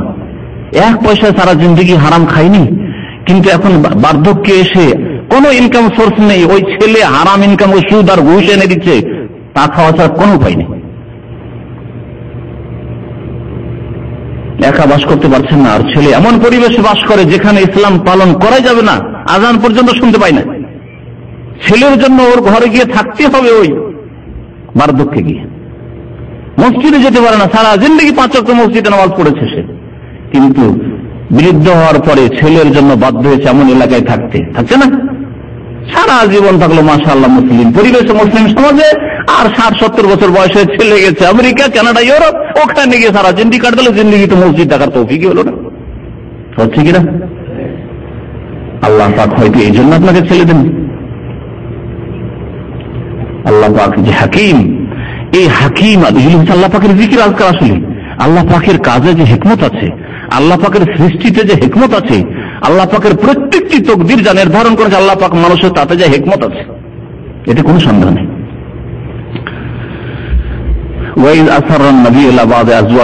তারপরে ওই ঘটনার দিকে ইঙ্গিত করা হয়েছে, যে ঘটনা ওই মধু খাওয়ার ক্ষেত্রে ঘটেছিল, যখন নবী করিম সাল্লাল্লাহু আলাইহি সাল্লাম চুপি সুরে বলেছিলেন, গোপনে বলেছিলেন, ইলা বাযা আজওয়াজি, তার কোন এক বিবিকে। আল্লাহ পাক নাম উল্লেখ করেননি, কারণ এতে খানিকটা মানহানি হবে নাম উল্লেখ করলে। এই জন্য আল্লাহ পাক নাম জানেন নাকি, যে কার সাথে গোপনে আল্লাহ নবী কথা বলেছেন সাল্লাল্লাহু আলাইহি সাল্লাম, তারপর আল্লাহ বলেছেন বাযা আজওয়াজি। এতে আল্লাহ পাক আদব শিখিয়েছেন, কারো যদি ভুল সংশোধন করতে হয় তাহলে নাম ধরার যদি প্রয়োজন না, বিনা নাম ধরে যদি সংশোধন হয়ে যায় তাহলে নাম ধরতে হবে না। এমন যে নাম ধরাই যাবে না এমন কথা নয়, কিন্তু নাম না ধরে যদি সংশোধন হয় তাহলে নাম না ধরেই সংশোধন করা যথার্থ। আর যখন দেখুন নাম না ধরে বললে লোক বুঝে উঠছে না, লোক গুমরায় থেকে যাবে, এদেরকে হিদায়াত করা যাবে না, তখন নাম ধরতে হবে, তাতে হিকমত রয়েছে। কিন্তু প্রাথমিক অবস্থায় বিনা নামে যদি সংশোধন হয়ে যায় তা নাম ধরা দরকার নেই। নবী করিম সাল্লাল্লাহু আলাইহি সাল্লাম যখন কোন একটি লোক ভুল করত, আর সেই লোকটি মসজিদে আছে, দর্শ শোনার সময়, বক্তব্য শোনার সময় আছে, খুতবায় উঠলেন, বক্তব্য উঠলেন, আর বললেন মা বালু আকাওমিন ইয়াকুলুনা কাযা ওয়া কাযা, কিছু লোকেরা আছে যারা এই ধরনের কথাবার্তা বলে, এটা শরীয়ত বিরোধী কথা। কিছু লোকেরা আছে যে বোঝাচ্ছে বুঝে দিল, সংশোধন করা সংশোধন করে নিল। এইভাবে নবী করিম সাল্লাল্লাহু আলাইহি সাল্লাম মানুষকে সংশোধন করার চেষ্টা করেছেন। তো আল্লাহ পাক তাই বলছেন, ওয়াইদ আসাররান নবী ইলা বাযি আজওয়াজিহি, যখন নবী করিম সাল্লাল্লাহু আলাইহি সাল্লাম চুপি সুরে কথা বলেছিলেন, গোপনে কথা বলেছিলেন কোন এক বিবির সাথে, হাদিসান, কোন একটি কথা। কথাটি কি ছিল? ওই যে হাদিসে শুনালাম সহিহ বুখারীর, যে আমি তো মধু খেয়েছি, এটা মধুতে গন্ধ যখন আসছে, ওয়ালান আউদ আলাহু, তোমাকে বললাম মধু খাবো না। তো জাইনাবকে জানায় না, কারণ জাইনাব যদি শুনতে পায় তার বাড়ি থেকে বিকেল আসর পরে প্রতিদিন আমি মধু খাই, আর যদি জানতে পারে যে নবী সাল্লাল্লাহু মধুকে হারাম করে এনেছেন, কষ্ট পাবে। আমার প্রিয়তম স্ত্রীর মনে কষ্ট যেন না হয়, সে ওকে জানতে দিও না। আর কাউকে বলিও না কথা, কারণ আরেকজনকে বললে ওখানে পৌঁছিতে পারে। সেজন্য হাফসা রাদিয়াল্লাহু তাআলা আনহাকে এখানে যে বাযা আজওয়াজি বলা হয়েছে, তাফসীরকাররা বলেছেন যে বাযা আজওয়াজি মানে ছিলেন কি হাফসা রাদিয়াল্লাহু তাআলা আনহা। হাফসার বাড়িতে সেই ঘটনা ঘটেছিল যে আপনি মনে হয় মাগাফির খেয়ে এসেছেন। না না, মাগাফির খান তো মধু খেয়েছি। তাহলে হতে পারে যে ওই মানে মাগাফিরে বসেছে মৌমাছি, তারপরে এসে মধু হয়েছে, যার ফলে ওই মধুতে গন্ধ আছে, তাহলে আমি মধু খাবো না। তোমাকে বললাম কাউকে বলিও না, কাউকে বলিও না। কিন্তু তিনি আর রাখতে পারলেন না, হাফসা রাদিয়াল্লাহু তাআলা আনহা আরেকটি ভুল করে ফেললেন। ফালাম্মা নাব্বাআত বিহি, যখন তিনি এই খবরটি অন্যকে দিয়ে দিলেন, আয়েশা রাদিয়াল্লাহু তাআলা আনহাকে বলে দিলেন যে জানো আমার কাছে এসেছিলেন, আগে যুক্তি করেছি, তাতে আমরা কামিয়াব হয়ে গেছি। আর জাইনাবের কাছে বেশি দেরি করবেন না নবী করিম সাল্লাল্লাহু আলাইহি ওয়াসাল্লাম, কারণ আমাকে যেমনই আমি বললাম যে আপনি মনে হয় মাগাফির খেয়েছেন, আমি মধু খেয়েছি, মধুতে গন্ধ কেন, তাহলে আর মধু খাবো না, তুমি কাউকে বলিও না। হাফসা রাদিয়াল্লাহু তাআলা আনহা যখন বলে দিয়েছে, উমর রাদিয়াল্লাহু তাআলা আনহু থেকে বর্ণনা করেছেন ইবনে আব্বাস রাদিয়াল্লাহু তাআলা আনহুমা যে এই দুই বিবি, যে দুই বিবির কথা আরো স্পষ্ট আছে, ইনতাতুবা, তোমরা দুইজনে যদি আল্লাহর কাছে তওবা করে। দুইজন কে ছিল? ইবনে আব্বাস হজের মৌসুমে রাদিয়াল্লাহু তাআলা আনহুমা উমরকে জিজ্ঞেস করলেন। উমর রাদিয়াল্লাহু তাআলা আনহু যদি সত্যকে কখনো গোপন করতেন তাহলে নিজের মেয়ের কোন দোষ তুলে ধরতেন? কখনো তুলে ধরতেন না। কমের পক্ষে নিজের মেয়ের আইব দোষ ত্রুটি সকলে লুকিয়ে রাখার চেষ্টা করে। নিজের শাসন করবো কিন্তু অপরকে জানতে দেবো, ঠিক কিনা? কিন্তু যখনই জিজ্ঞাসা করেন ইবনে আব্বাস রাদিয়াল্লাহু তাআলা যে ওই দুই মহিলাকে, ওই দুই বিবি নবী সাল্লাল্লাহু কে, যাদেরকে আল্লাহ বলেছে তোমরা দুইজন যদি তওবা করো তো ভালো কথা, না হলে তোমাদের অন্তর একটু বাঁকা হয়ে গেছে, ফাকাদ সাকাত কুলুবুকুমা, দোষ কিনা? আল্লাহ পাক মাফ করেছেন, কিন্তু দোষ। যখনই জিজ্ঞাসা করো বলেন তুমি জানো না, আরে তারা তো হচ্ছে আমার মেয়ে হাফসা আর আবু বকরের মেয়ে আয়েশা, হাফসা ও আয়েশা বলে দিয়েছেন স্পষ্ট। তারা কি দিনের অন্য কোনো মাসলা মাসাইল লুকিয়ে রাখতে পারেন? তারা খেলাফতের মাসলাকে লুকিয়ে রাখতে পারেন? যে আলী হবে খলিফা, প্রথম খলিফা, আর লুকিয়ে রেখে অন্যকে খলিফা বানাবেন হতে পারে? যেমন এই শরীর বিদাতি গুমরা পথভ্রষ্টরা বলে থাকে, কখনো না। তাহলে হককে, সত্যকে কখনো তারা গোপন করে, যদিও তাদের বিরুদ্ধে হয়, তাদের মনের উল্টা হয়, তাদের মান সম্মানের ব্যাপার। আপনার মেয়ের মানহানি হবে না, আপনার মেয়ে আপনার মানহানি হোক। আপনার মেয়ে যদি কোনো ভুল করে থাকে মানে আপনারও আয়, এমনকেও মেয়ে কাজ করেছে, তারপরে যখন লুকিয়ে রাখেননি, তাহলে কোন মাসলা মাসাইল আবু বকর সিদ্দিক রাদিয়াল্লাহু তাআলা শরীয়তে লুকিয়ে রাখতে পারেন না, ওমর রাদিয়াল্লাহু তাআলা কখনো লুকিয়ে রাখতে পারেন না। এই হচ্ছে আমাদের আকীদা আহলে সুন্নাত ওয়াল জামাত।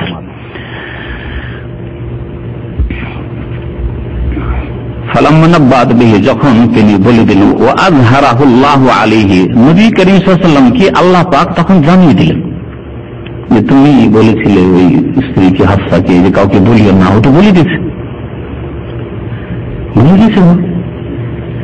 তোমার রাজ ফাঁস করে দিয়েছে। আররাফা বাযাহু ওয়া আরাযা আন বায, তখন নবী করিম সাল্লাল্লাহু আলাইহি ওয়াসাল্লাম ওই কথার কিছু অংশ সম্পর্কে জানালেন, ওয়া আরাদ আমবাজ, কিছু অংশ সম্পর্কে তিনি বিমুখ হলেন, মানে প্রকাশ করলেন না। অর্থাৎ ভদ্রতার সাথে অল্প কথা বলে জিজ্ঞাসা করলেন যে তোমাকে যে একটা গোপন কথা বলেছিলাম, আমানতের কথা, তুমি কি প্রকাশ করে দিয়েছো নাকি? এ কথা বললেন না যে আরে তোমাকে বলেছিলাম যে আমি মধু খাবো না, খেতে যাবো না, ওখানে যাই না, তুমি বলে দিয়েছো, এটা কেমন কাজ করেছো তুমি? এইভাবে লাঞ্ছিত করলেন না, অপদস্থ করলেন না। কারণ ওইভাবে যদি শক্ত করে বলা হতো তাহলে হাফসা রাদিয়াল্লাহু তাআলা আনহা অপদস্থ হতেন।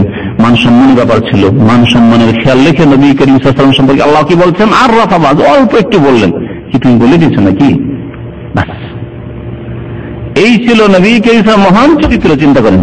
আর আমরা, ও সুবহানাল্লাহ, একটু যদি লবণ বেশি হয়ে যায় একবারে বর্ষা, মুসলবার বৃষ্টি, যাওয়ার আর বিবাদ, গালাগালি শুরু হয়ে গেল। যদি কম হয়ে যায়, দেরি হয়ে যায়, সুবহানাল্লাহ, কি চরিত্র আমাদের। লাকাদ কানা লাকুম ফি রাসূলিল্লাহি উসওয়াতুন হাসানাহ, উত্তম আদর্শ রাসূলুল্লাহ সাল্লাল্লাহু আলাইহি ওয়াসাল্লাম। বলতে পারতেন, তিরস্কার করতে পারতেন, ভর্ৎসনা করতে পারতেন, অনেক কিছু বলতে পারতেন, না না তুমি বলে দিয়েছো নাকি, বাস। আর রাফাবাজ, আল্লাহ পাক কোরআনে স্পষ্ট করছেন তিনি অল্প একটু বললেন আর বাকিটা বললেন না। ওয়া আরাযামবাজ ফালাম্মা নাব্বাহা বিহি, যখন তাকে এই সংবাদ নবী করিম সাল্লাল্লাহু আলাইহি ওয়াসাল্লাম দিয়ে দিলেন, কালা, তখন ওই স্ত্রী হাফসা রাদিয়াল্লাহু তাআলা জিজ্ঞাসা, মান আম্বাকা, আপনাকে আবার কে বলল? আমি আয়েশাকে বলে দিয়েছি যে আল্লাহর নবী আর জাইনাবের বাড়ি কিন্তু যাবেন না, কসম করে নিয়েছেন আর মধু খেতে যাবেন না। এটা আমি বলেছি, এটা আপনি এবার কি করে জানলেন? স্পষ্ট না? কালাত, বললেন হাফসা যে মান আম্বাকা হাযা, আপনাকে কে জানালো? কালা নাব্বানিয়াল আলিমুল খাবীর, আরে তোমরা নাকি লুকিয়ে লুকিয়ে আপোষে বলাবলি করেছো, তো আমাকে খবর দিয়েছেন, জানিয়েছেন আল আলিম, যিনি সর্বজ্ঞ, সবকিছু জানেন, আল খাবীর, যিনি সূক্ষ্ম খবর রাখেন, অকিফাল। আল্লাহ পাক আমাকে জানিয়ে দিয়েছেন যে তোমরা এই কাজ করেছো। মহান আল্লাহ তারপরে সম্বোধন করছেন এই দুইজন সম্পর্কে ইন তাতুবা ইলাল্লাহি ফাকাদ সাগাত কুলুবুকুমা, তোমরা দুইজনে উভয়ে যদি তওবা করো আল্লাহ পাকের দরবারে তাহলে ভালো কথা। এই ভালো কথা এটা এখানে উজ্জ্ব আছে, ইন তাতুবা ইলাল্লাহি ফাহুয়া খায়রুন লাকুমা, তোমরা যদি আল্লাহর দরবারে তওবা করো হে আয়েশা হাফসা, তাহলে এটি তোমাদের জন্য কল্যাণকর, মঙ্গলজনক, এটি তোমাদের কল্যাণ দিয়েছে। ভুল করেছো, নবী করিম সাল্লাল্লাহু আলাইহি ওয়াসাল্লামকে মধু থেকে তোমরা বঞ্চিত রেখেছো, সুতরাং তোমরা তওবা করো, এতে তোমাদের কল্যাণ রয়েছে। ফাকাদ সাগাত কুলুবুকুমা, কারণ তোমাদের অন্তর বাঁকা হয়ে গেছে এই ভুল করার কারণে। তাহলে বোঝা গেল মানুষ সামান্য এই ভুল করায় যে অন্তর বাঁকা করার কথা আল্লাহ পাক বলেন, তাহলে যারা নামাজ ছাড়ে তাদের অন্তর কত বাঁকা হয়েছে, কত বিভ্রান্তির শিকার হয়েছে। যারা শিরক করে, যারা বিদআত করে, যারা নবীর তরিকা ছেড়ে অন্য তরিকা রয়েছে, যারা চরিত্রহীন, যারা হারাম খায়, তারা কত বাঁকা হয়েছে ইসলাম থেকে, ঈমান থেকে। ফাকাদ সাগাত কুলুবুকুম ওয়া ইন তাযাহারা আলাইহি, আর যদি নবীর বিরুদ্ধে তোমরা একে অপরের সহযোগিতা করো, মানে এই ভুল কাজে তোমরা একে অপরের সমর্থন করো, তাযাহারা আলাইহি, তো জেনে রাখো ফাইনাল্লাহু মাওলা, নিশ্চয় আল্লাহ পাক নবী করিম সাল্লাল্লাহু আলাইহি সাল্লামের মালিক, সহায়। মাওলা, মাওলা মানে মালিক হয়, মাওলা মানে অনেক বেশি মানে হয়, সহায়, হ্যাঁ, অভিভাবক। ও জিবরিল এবং জিবরাইল আলাইহিস সালাম আল্লাহ নবীর সহায়। ওয়া সালেহুল মুমিনিন, আর যত নেক সৎ মুমিন মুমিনাত রয়েছেন সকলে আল্লাহর নবীর সহায়। ওয়াল মালাইকাতু বা'দা যালিকা যাহির, এবং সমস্ত ফেরেশতাগণ এরপরে নবী করিম সাল্লাল্লাহু আলাইহি ওয়াসাল্লামের সাহায্যকারী। তোমরা দুইজন যদি নবীর সম্পর্কে একটু ষড়যন্ত্র করে নবীকে এই মধু খাওয়া থেকে অথবা তার এই দাসীর কাছে যাওয়া থেকে বিরত রেখে দাও, যেতে না দাও, কসম করিয়ে দাও, তাহলে সারা দুনিয়ার নেক বান্দা মানুষের মধ্যে থেকে সালেহুল মুমিনিন স্বয়ং আল্লাহ পাক রব্বুল আলামিন, সুবহানাল্লাহ, আল্লাহ পাকের সাথে নবীর সাথে আছে। তোমাদের কি হবে? ফেরেশতা জিবরিল আছেন তার সাথে, ওয়াল মালায়েকা, সমস্ত ফেরেশতাগণ রয়েছেন, বা'দা যালিকা যাহির। কত বড় ধমক তাহলে, যেমন তেমন ধমক আল্লাহ পাকের পক্ষ থেকে। তারপরে আল্লাহ পাক রব্বুল, এই তো ছিল ধমক, যেটা হচ্ছে গায়বী ধমক, পরলৌকিক ধমক। আখিরাতে তোমাদের কি হবে যদি আল্লাহ তোমাদের সাথে না থাকে, আল্লাহ নবীর সাথে, জিবরাইল নবীর সাথে আলাইহিস সালাম, ফেরেশতাগণ নবীর সাথে, নেক মুমিন মুমিনাত নবীর সাথে, তাহলে তোমাদের কি অবস্থা হবে? এটা গায়বী বিষয়। বাহ্যিক বাস্তব দুনিয়াতে তোমাদের কি হবে? আসা রাব্বুহু ইন তাল্লাকাকুন্না ইবদিলাহু আজওয়াজান খায়রাম মিনকুন্না মুসলিমাতিন মুমিনাতিন কানিতাতিন তাইবাতিন আবিদাতিন সাইয়াহাতিন সাইয়্যিবাতিন ওয়া আবকার। আল্লাহ বলেন শুধু তাই নয়, তোমরা যদি এই ক্ষেত্রে বাড়াবাড়ি করো তো হতে পারে যে আল্লাহ হুকুম দিয়ে দিবেন যে এদেরকে তালাক দিয়ে দাও, দিয়ে দাও, হাফসা আয়েশাকে তালাক দিয়ে দাও, যদি আল্লাহ অনুমতি দিয়ে দেন। আসা রব্ব, হতে পারে যে নবীর রব ইন তাল্লাকাকুন্না, তোমাদেরকে যদি নবী তালাক দিয়ে দেন, আইয়ুবদিলাহু আজওয়াজান, আল্লাহ পাক আয়েশা হাফসা তোমাদের চাইতে ভালো ভালো নেক আল্লাহ ওলি নারী তাকে দিবেন ব্যবস্থা করে। পারবেন না আল্লাহ পাক? অবশ্যই পারবেন। কত বড় ধমক তাহলে এতে রয়েছে। যদি কোনো মহিলাকে বলেন তুমি যদি বেশি বাড়াবাড়ি করো তো বিয়ে করেছে তোমার স্বামী, জানো, আর যদি বলেন যে বিদেশে ওখানে খোঁজ খবর করছে, তুমি থেকে যে বাংলাদেশে থেকে সৌদি আরবে বিয়ে করছে, মাথা খারাপ হয়ে যাচ্ছে, তাই না? আল্লাহ পাক রব্বুল আলামিন কোরআনে কারীমে সতর্ক সাবধান করছেন যে খবরদার এরকম কাজ করবে না। হতে পারে যে তিনি যদি তোমাদেরকে তালাক দিয়ে দেন, তাহলে আল্লাহ রব আইয়ুবদিলাহু আজওয়াজান খায়রাম মিনকুন্না, তোমাদের চাইতে ভালো বিবি তাকে আল্লাহ পাক দান করবেন, যারা হবে মুসলিমাত, আত্মসমর্পণকারিণী মুসলিমাত, মুমিনাত, ইমানদার, মুমিনাত ইমানদার, মুমিনাত, কানেতাত এবং বিনয়ী, অনুগতা, তায়েবা তওবাকারিণী, আবেদাত ইবাদতকারিণী, সাইহাত এবং রোজাদার। সাইহাত মানে হচ্ছে সাইমাত, সাইয়্যিবাতি ওয়া আবকারা, অকুমারী, আবকারা মানে কুমারী নারী, তাহলে দুই প্রকার, অকুমারী যারা কুমারী নয়, সাইয়্যিবা ওদেরকে বলা আরবি ভাষায়, আর আবকার বিক্র ওর জামা বহুবচন হচ্ছে আবকারা কুমারী। আল্লাহ পাক রব্বুল আলামিন সাইয়্যিবাত কেন, অকুমারী কেন বললেন? অকুমারী আবার আগ্রহের বিষয় নাকি? হ্যাঁ, আল্লাহ পাক নিয়ামত হিসাবে বলছেন। কারণ এর আগে যেসব নারী রয়েছে তার মধ্যে একটি মাত্র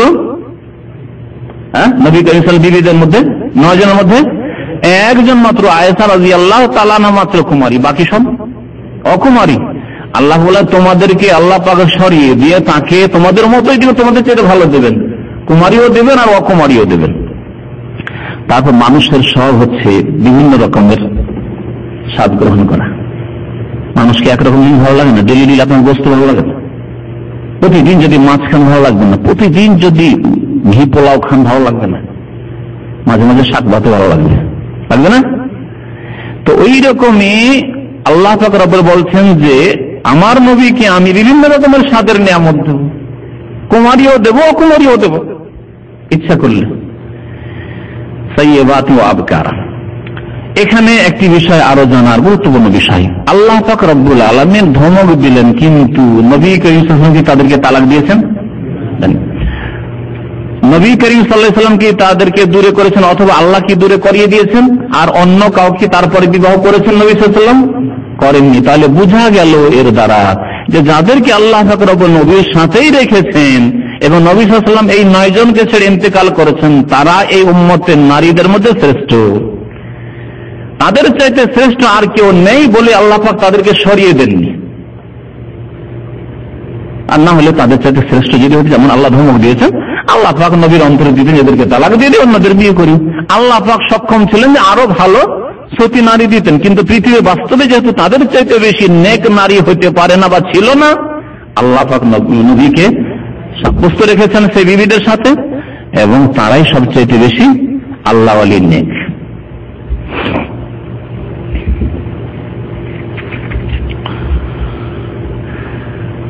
তারপরে মহান আল্লাহ মুমিন জাতিকে সম্বোধন করে বলেছেন, ইয়া আইয়ুহাল্লাযীনা আমানু কু আনফুসাকুম ওয়া আহলিকুম নারা। হে মুমিনগণ, তোমরা নিজেদেরকে রক্ষা করো, কু আনফুসাকুম তোমরা বাঁচাও তোমাদের নিজেদেরকে, ওয়া আহলিকুম তোমাদের পরিবার পরিজনকে, নারা জাহান্নামের আগুন থেকে।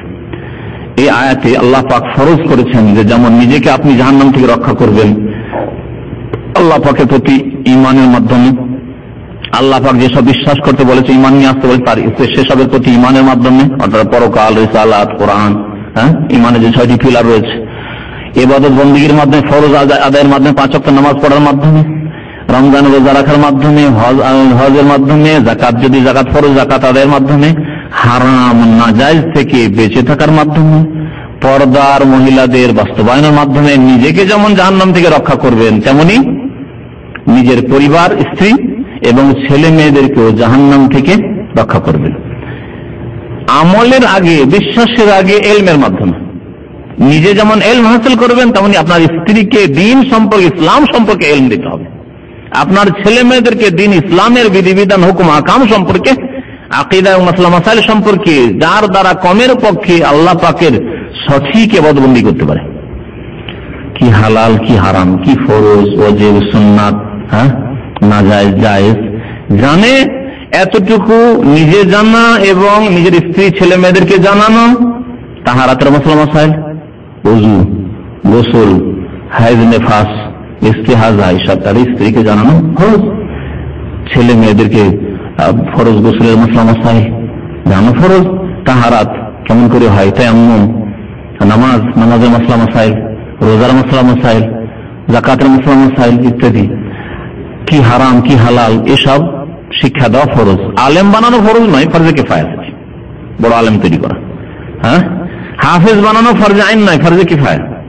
কিন্তু দ্বীন সম্পর্কে মৌলিক জ্ঞান দেওয়া, যা দিয়ে আল্লাহ পাকের ইবাদতবন্দি করতে পারে, এটা ফরজ। আপনার উপর ফরজ, আপনি বাবা, আপনার ছেলে নামাজ পড়তে যায় না, যে নামাজের সানা মুখস্থ নেই, সূরা ফাতিহা মুখস্থ নেই, 10টি ছোট সূরা কমপক্ষে মুখস্থ নেই, রুকু সিজদা তাসবিহ মুখস্থ নেই, আত্তাহিয়াত মুখস্থ নেই, দুরূদ ইব্রাহিম মুখস্থ নেই, দোয়া মাসুরা মুখস্থ নেই, নামাজের রুকন ফরজ কি আর সুন্নাত কি ওয়াজিব কি কোথায় সহ সিজদা লাগে জানা নেই, তাহলে আপনি এই ফরজ তরক করলেন, একা নামাজি হয়ে জান্নাত পাবেন না। কু আনফুসাকুম ওয়া আহলিকুম নারা, নিজেকে রক্ষা করো এবং নিজের পরিবার পরিজনকে জাহান্নাম থেকে রক্ষা করো। ওয়াকুদুহান নাস, যে জাহান্নামের ইন্ধন হবে, অকুদ মানে জ্বালানি, কাঠ লকড়ির প্রয়োজন হবে না, আর পাথর কয়লা থাকবে না, এই কয়লা, বরং সেখানে গ্যাস নাই। ওয়াকুদুহান নাস, মানুষ যে জাহান্নামীরা জ্বলবে তারাই জাহান্নামের ইন্ধন হবে, জ্বালানি হবে। ওয়াল হিজারা, এবং পাথর হবে। এই পাথর কেমন পাথর হবে? একদল তাফসীরকারগণ বলছেন আম পাথর, এমনি পাথর জ্বালানি হিসাবে হবে। আর অন্য আয়াতকে এর সাথে লাগিয়ে নিলে অন্য তাফসীরকারগণ বলেছেন এই পাথর মানে যে পাথরের পূজা হয়েছে, যে পাথরগুলির পূজা হয়েছে। মহান আল্লাহ আর একটি আয়াতে ইরশাদ করেছেন, ইন্নাকুম ওয়া মা তা'বুদুনা মিন দুনিল্লাহি হাসাবু জাহান্নাম, নিশ্চয় তোমরা হে কাফের মুশরিক, হে পাপিষ্ঠরা, ওয়া মা তা'বুদুনা মিন দুনিল্লাহি, এবং আল্লাহকে বাদ দিয়ে যেসবের তোমরা পূজা করতে, ইবাদত করতে, হাসাবু জাহান্নাম, জাহান্নামের জ্বালানি হবে, ইন্ধন হবে। হাসাব মানেও জ্বালানি, আর ওয়াকুদ মানেও জ্বালানি। ওয়াকুদ মানে জ্বালানি আজকের আরবিতে ব্যবহার হচ্ছে। এখানে একটা পেট্রোল পাম্প আছে, কোম্পানি ওয়াকুদুস সৌদিয়া লেখা আছে, সৌদিয়া ফিউল লেখা আছে না, ওয়াকুদুস সৌদি আরবিতে দেখুন লেখা আছে। ওয়াকুদ মানে তাহলে জ্বালানি, ইন্ধন। ওয়াকুদুহান নাস ওয়াল হিজারা, তাহলে ওই সব পাথর, যেসব পাথর পূজা হয়েছে, প্রতিমা পুতুলের পূজা হয়েছে, হোবাল পাথরের পূজা হয়েছে, এই রকমের যে কোনো পাথর পূজা হচ্ছে, যে কোনো কবর পাকা করে পূজা করছেন, আর ওই কবরওয়ালা যদি নিষেধ না করে থাকে তাহলে তার বিপদ আছে। জানে যে এই জাতি মুশরিক জাতি, অন্ধভক্ত, আমি মরলেই পূজা শুরু করবে, তারপরেও সতর্ক করেনি, তাহলে তারও মুশকিল আছে।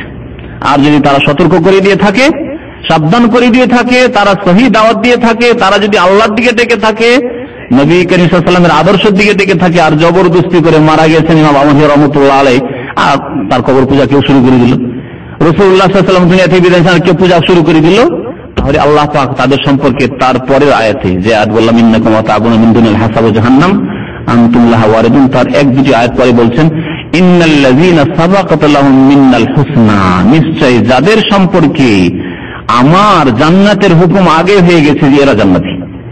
এরা মুশরিক ছিল না, এরা শিরকের সমর্থক ছিল না, বরং শিরক থেকে সতর্ক করেছে, আল্লাহর ইবাদত বন্দেগীর জন্য আহ্বান করেছে। আব্দুল কাদের জিলানী রাহমাতুল্লাহি আলাইহি এইরকমই যেসব নেক উলামায়ে কেরাম ছিলেন, তারা এই শিরক কুফরি থেকে সতর্ক করেছে। আর সে আব্দুল কাদের জিলানীকে গাউসুল আজম, মহান উদ্ধারকারী বানিয়ে দিয়েছে সেই লোকেরা।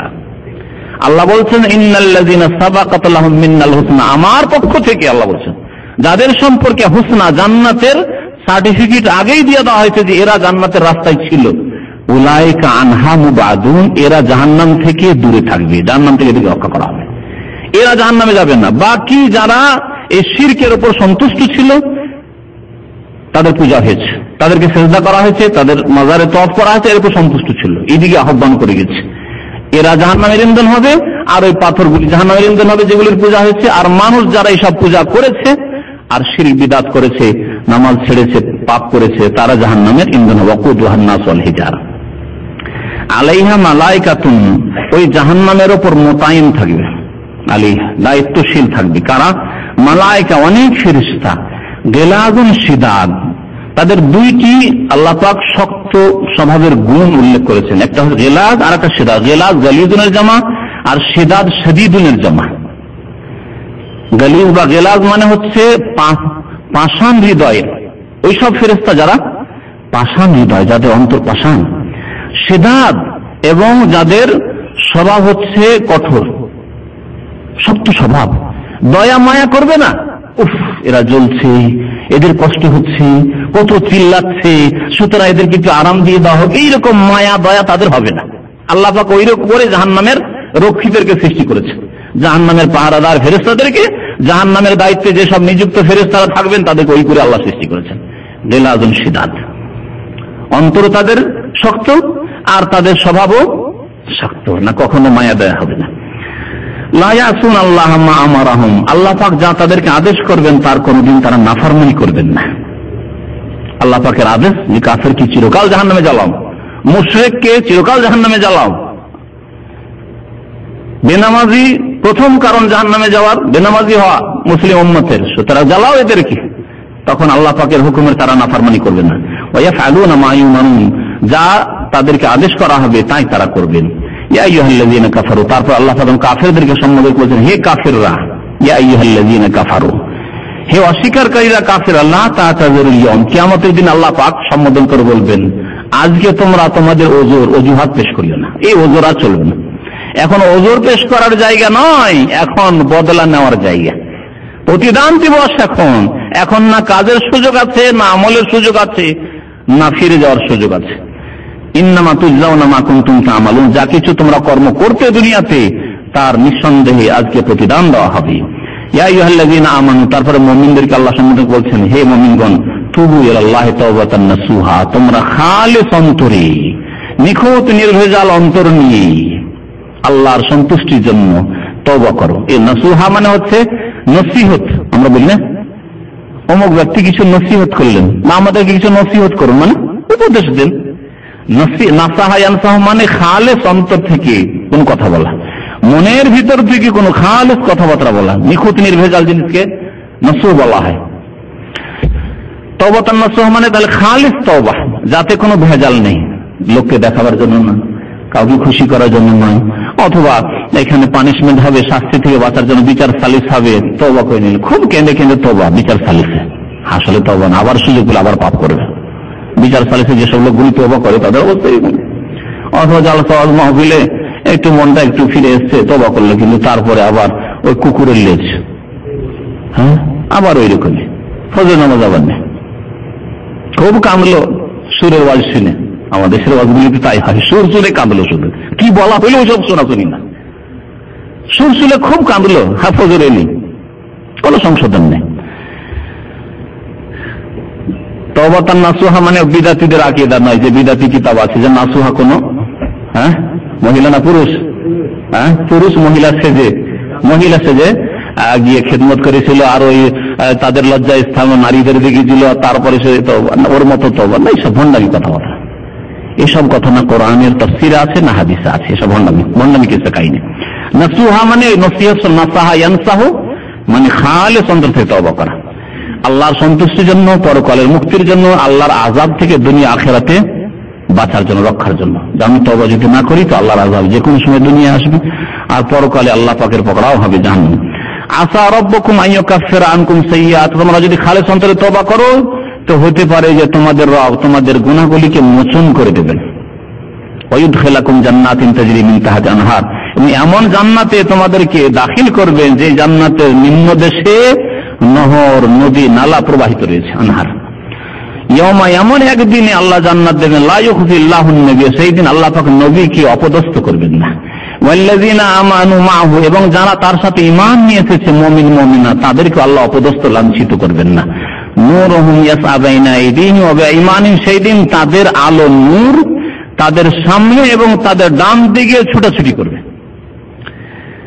হাসরের মাঠে নবী করিম সাল্লাল্লাহু আলাইহি সাল্লাম এবং তার উম্মত মুমিন মুমিনাতদের সামনে এবং ডান দিকে বলা হয়েছে, সামনে আর ডান দিকে নূর আর নূর, আলো, যে আলোতে তারা জান্নাতে সহজে চলে যাবে। পক্ষান্তরে মুনাফিকরা, সূরা হাদীদে আল্লাহ পাক বলেছেন, আসছে সূরা হাদীদের তাফসীর, ওরা মুমিনদেরকে বলবে যে আমাদের দিকে একটু ফিরে দেখো, আর তোমাদের একটু নূরগুলি আমাদেরকে দাও, নাকতাবিস মিন নূরিকুম, তোমাদের একটু নূর, আমরা অন্ধকারে পড়ে গেছি, একটু আলো দাও যাতে রাস্তা পাই। রাস্তা পাবে না, জাহান্নামে নিক্ষিপ্ত হবে। বাম দিকে নূর কেন হবে না? কারণ বাম দিকে জাহান্নাম, জাহান্নামীরা বাম দিকে, আসহাবুশ শিমাল, আর ডান দিকে আর সামনে নূর হবে, যাতে করে জান্নাতীরা নবী করিম সাল্লাল্লাহু আলাইহি সাল্লামের সাথে জান্নাতে যেতে পারেন। এবং তারা দোয়া করবে সেই সময় হাসর মাঠে, রব্বানা আতমিম লানা নূরানা, হে আমাদের রব পালনকর্তা, আমাদের নূরকে পূর্ণতা দান করো, পূর্ণ রূপে আমাদেরকে নূর দান করো। ওয়াগফির লানা, আমাদের গুনাহ খাতা মাফ করে দাও। ইন্নাকা আলা কুল্লি শাইইন কাদির, নিশ্চয় তুমি সবকিছুর উপর ক্ষমতাবান। আল্লাহ পাক রব্বুল, তারপরে নবীকে সম্বোধন করে বলছেন ইয়া আইয়ুহান নবী, আবার বলছেন হে নবী, ইয়া আইয়ুহান নবী জাহিদুল কুফার ওয়াল মুনাফিকিন, কাফেরদের বিরুদ্ধে জিহাদ করো, ওয়াল মুনাফিকিন, মুনাফিকদের বিরুদ্ধে জিহাদ করো। জিহাদ মানে কি? শুধু অস্ত্রের না, জিহাদ বিভিন্ন স্তরে রয়েছে। এখানে আল্লাহ পাক কাফেরদের বিরুদ্ধে জিহাদ করতে বলেছেন আর মুনাফিকদের বিরুদ্ধে জিহাদ করতে বলেছেন। যদি শুধু অস্ত্রের জিহাদ ধরে নেন, নবী করিম সাল্লাল্লাহু আলাইহি সাল্লাম মদিনার মুনাফিকদের বিরুদ্ধে কখনো অস্ত্র ধরেছেন? একজন কোন মুনাফিককে হত্যা করেছেন? যারা সিরাত পড়েছেন, নবীর জীবনী পড়েছেন, তারা বলবেন। কারণ যারা পড়েননি শুধু হু হু করিয়েন না। আমাদের দেশের একটা কবিতা আছে, জলসাতে অনেকে পড়ে, না বুঝে যে হু হু করে তাকে ভূতে ধরেছে। না বুঝে হু করবেন তো ভূতে ধরা লোক আপনি। যদি জানেন তাহলে হু করেন, হ্যাঁ করেন, আর না জানেন তো চুপ থাকেন। নবী করিম সাল্লাল্লাহু আলাইহি ওয়াসাল্লাম কাফের মুশরিকদের বিরুদ্ধে জিহাদ করেছেন। বদর, উহুদ হয়েছে মক্কার মুশরিকদের বিরুদ্ধে, তাই না? খন্দকের যুদ্ধ হয়েছে মুশরিকদের বিরুদ্ধে, কাফেরদের বিরুদ্ধে।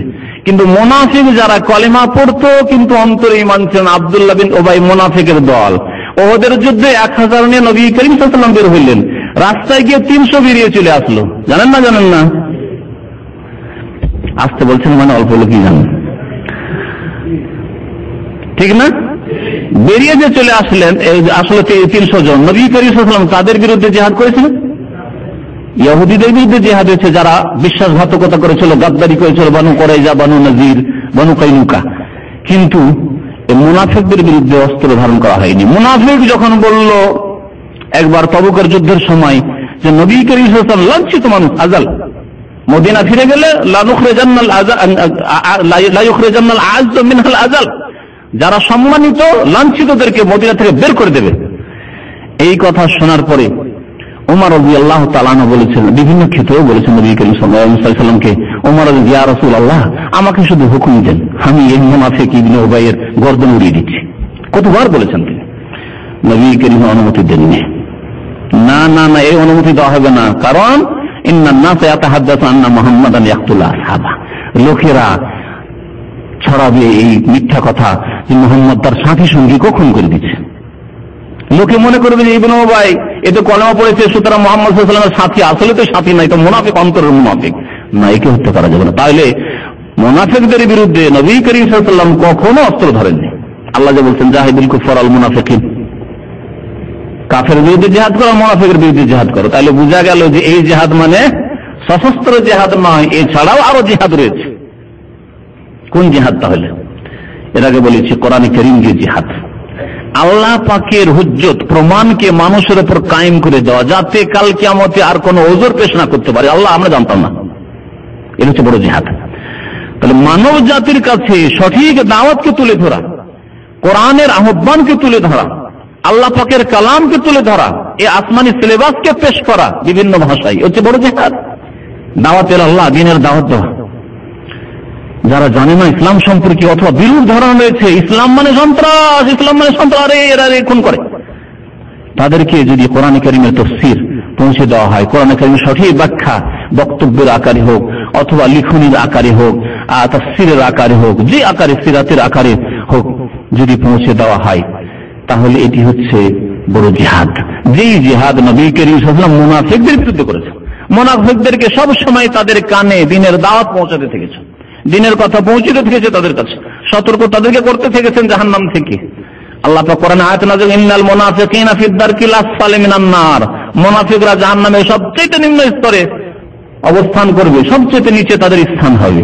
নবী করিম সাল্লাল্লাহু আলাইহি ওয়াসাল্লাম মুনাফিকদেরকে জানিয়ে দিয়েছেন যে এখনো সংশোধন করো, মুনাফিক হয়ে যদি মরে যাও তো জাহান্নামে আবু জাহল আবু লাহাবের নিচে থাকতে হবে,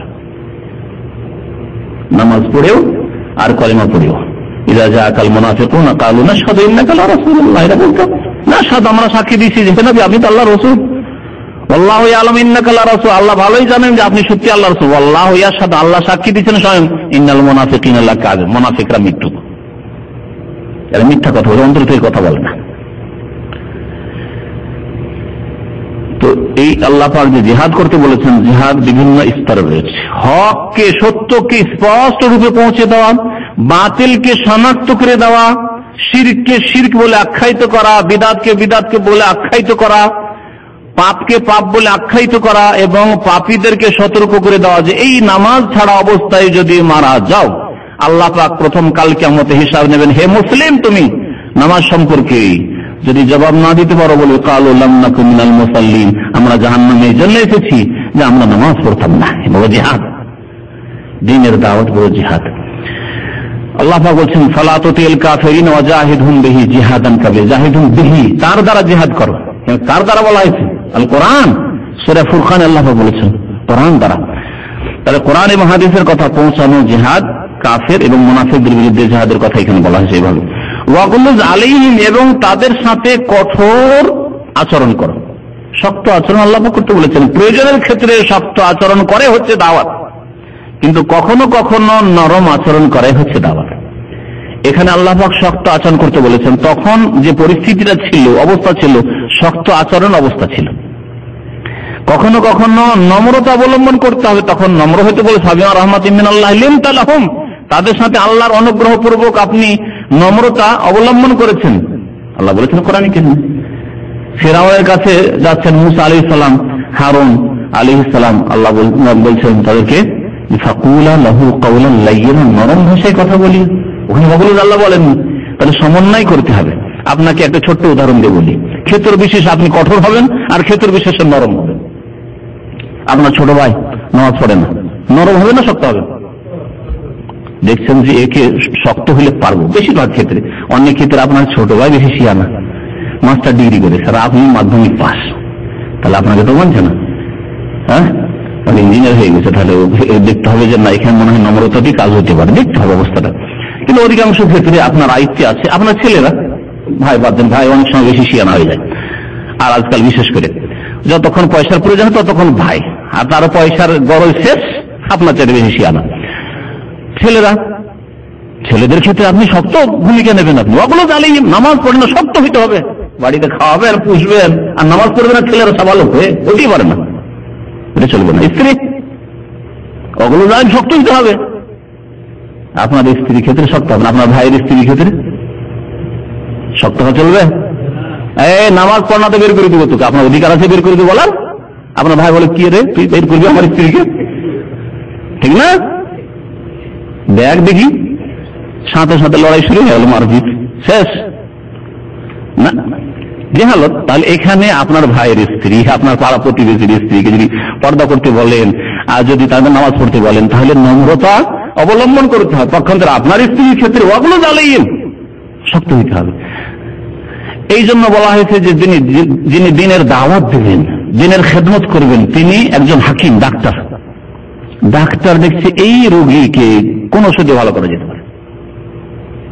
রোগী যদি বেশি আবেগী হয় তাকে সান্ত্বনা দিয়ে ভালো করা যায়, ওকে ওষুধ দিয়ে ভালো করা যাবে না। হয়তো রোগী বেশি আবেগী, ওকে এমন সান্ত্বনা দিতে হবে, সান্ত্বনা দেওয়ার পরে ও ট্যাবলেটে বিশ্বাসই করে না রোগী। আমরা দেখেছি ডাক্তারের কাছে বসে থেকে, কম ডাক্তার বিশেষ করে এইগুলোর কাছে এসে বলছে আমি ওই ট্যাবলেট চাই না, ওই ট্যাবলেট আমি ভালো হবে না, ইঞ্জেকশন দেন। ডাক্তার চলে যাওয়ার পরে আত্মীয় ডাক্তার অনেকে আছে, বলছে একে ইঞ্জেকশনই দিতে হবে। আমি জানি যে ওই 4 আনার 25 পয়সার ট্যাবলেটটা ভালো হয়ে যেত, কিন্তু একে ট্যাবলেট দিলে বিশ্বাসই করবে না আর পয়সাও দেবে না। ইঞ্জেকশন দিলাম 25 পয়সার মাত্র ইঞ্জেকশন দিলাম, আর এর কাছে 5 টাকা নিলাম। আজকে 30 বছর আগের কথা বলছি। মনে শান্তি যেন আমি ভালো হয়ে যাবো, কারণ ইঞ্জেকশন ফুরেছে, ব্যথা দিয়েছি। তো আপনাকে চিকিৎসক হতে হবে। দাওয়াতের ক্ষেত্রে আপনাকে চিকিৎসক হতে হবে, যে কাকে কি আচরণ দিয়ে আমি ভালো করতে পারবো। যদি দেখেন না এর সাথে শক্ত স্বভাব দেখিয়ে, শক্ত আচরণ দেখিয়ে কেউ ঠিক করা যাবে না, তাহলে আপনি নরম হয়ে যান। আর যদি দেখেন একে নরম আচরণ দেখালে এ আরো চড়ে বসবে, একে ঠিক করা যাবে না, তাহলে শক্ত হইতে হবে। আল্লাহ পাক যেন আমাদেরকে তৌফিক দান করেন। এর নাম হচ্ছে হিকমত। হিকমত মানে লুকিয়ে রাখা নয়। আবার হিকমত অনেকে মনে করে ভাই তখন কি দরকার, থাকেন মিলেমিশে থাকেন, এর নাম হিকমত নয়। আবার ভাই বেনামাজি তাহলে কি করবেন, চলেন আর কি করবেন, এর নাম হিকমত নয়, এ জাহেলরা। হিকমত মানে যেখানে যেটা প্রয়োজন সেই আচরণ আপনি করবেন, কিন্তু সেই আচরণ আপনার করতে হবে, দিনের দাওয়াত দিতে হবে।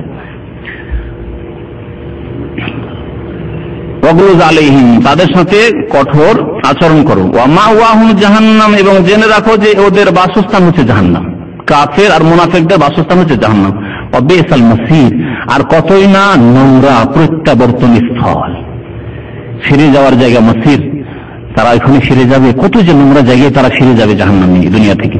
দারাবাল্লাহু মাসালাল লাযিনা কাফারু ইমরাআতা নূহ ওয়া ইমরাআতা লূত। আল্লাহ পাক তারপরে 2 জন নারীর দৃষ্টান্ত পেশ করেছেন, যারা নেক লোক, ভালো সৎ লোকের মাতাহাতে ছিল, সৎ লোকের অধীনে ছিল, স্ত্রী হিসাবে ছিল, কিন্তু এই সৎ লোকেরা, নেক লোকেরা, আল্লাহর নবীগণ তাদেরকে আল্লাহর আযাব থেকে রক্ষা করতে পারেন। এই ঘটনা দৃষ্টান্ত পেশ করার উদ্দেশ্য হচ্ছে আয়েশা, হাফসা রাদিয়াল্লাহু তাআলা আনহাকে সতর্ক করা, ওর সাথে সম্পর্ক আছে।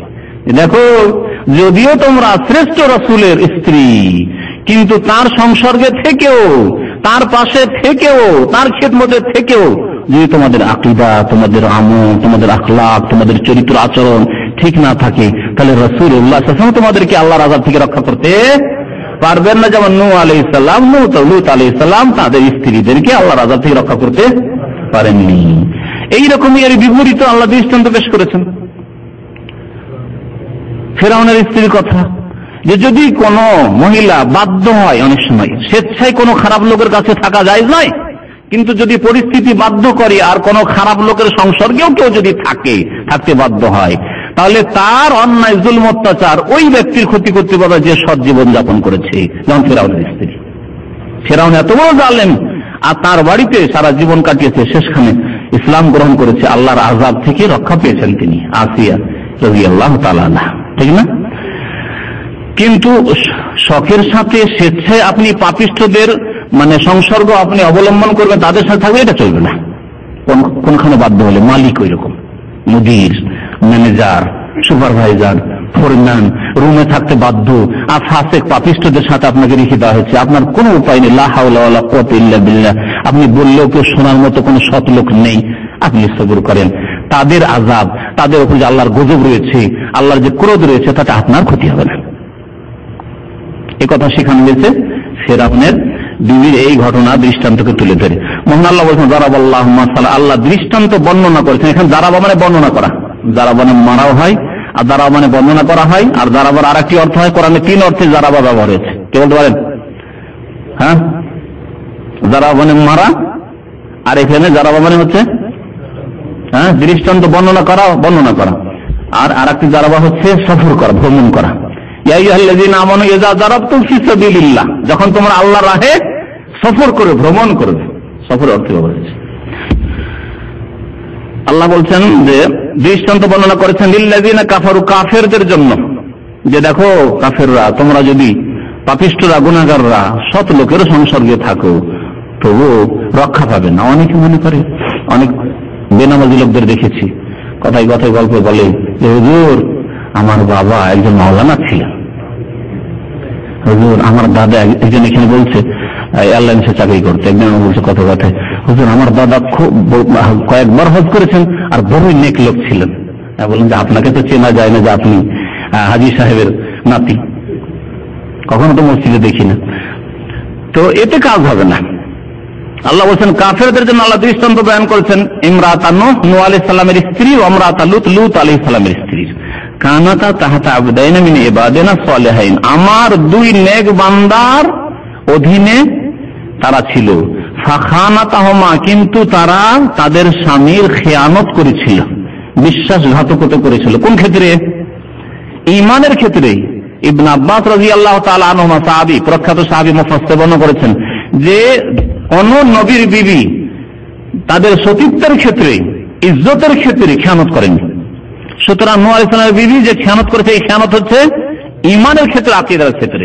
নূহ আলাইহিস সালামের প্রতি ঈমান নিয়ে আসেনি, রবের প্রতি ঈমান নিয়ে আসেনি, কিন্তু জিনার খেয়ানত কোন নবীর বিবি করেনি। কারণ যদি জিনার খেয়ানত করতো তাহলে নবীর মানহানি হইতো, এই জন্য আল্লাহ হেফাজত করেছে।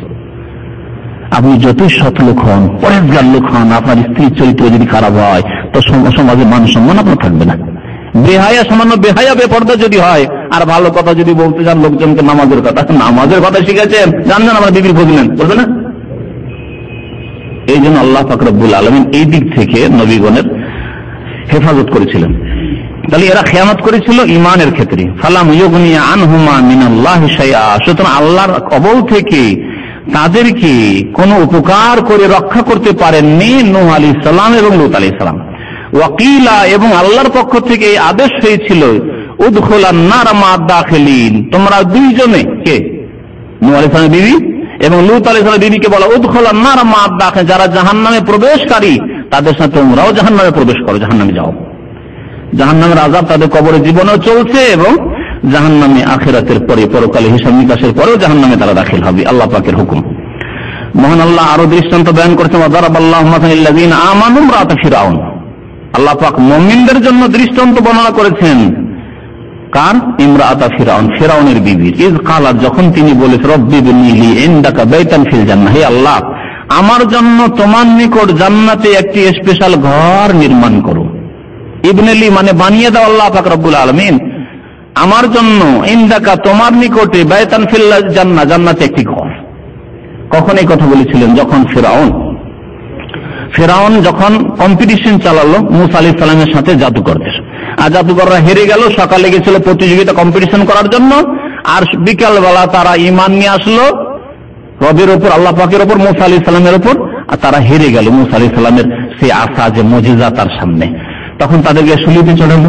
সন্ধ্যাবেলা ফেরাউন এসে দেখে বাড়িতে যে ফেরাউন বিবি আসিয়া শোনার পর, ঘটনা শোনার পর সে মুসলমান হয়ে গেছে, মুসলমান হয়ে গেছে। আরে আমার স্বামী যদি হক পথে হইতো, সত্য পথে হইতো, তাহলে এতগুলি জাদুকরের সঙ্গে গোটা দেশ থেকে ঘোষণা করে সমস্ত বড় বড় জাদুকরদেরকে নিয়ে যাওয়া হয়েছে, তারপরে জিততে পারলো না, তার মানে সে বাতিল আছে না। মুসা আলাইহিস সালাম হক পথে আছেন। সন্ধ্যাবেলা এসে বাড়িতে আসিয়া মুসলমান হয়ে গেছে। আযাব দেওয়ার জন্য লাগিয়ে দিল, জাল্লাদ দেখে আযাব দাও।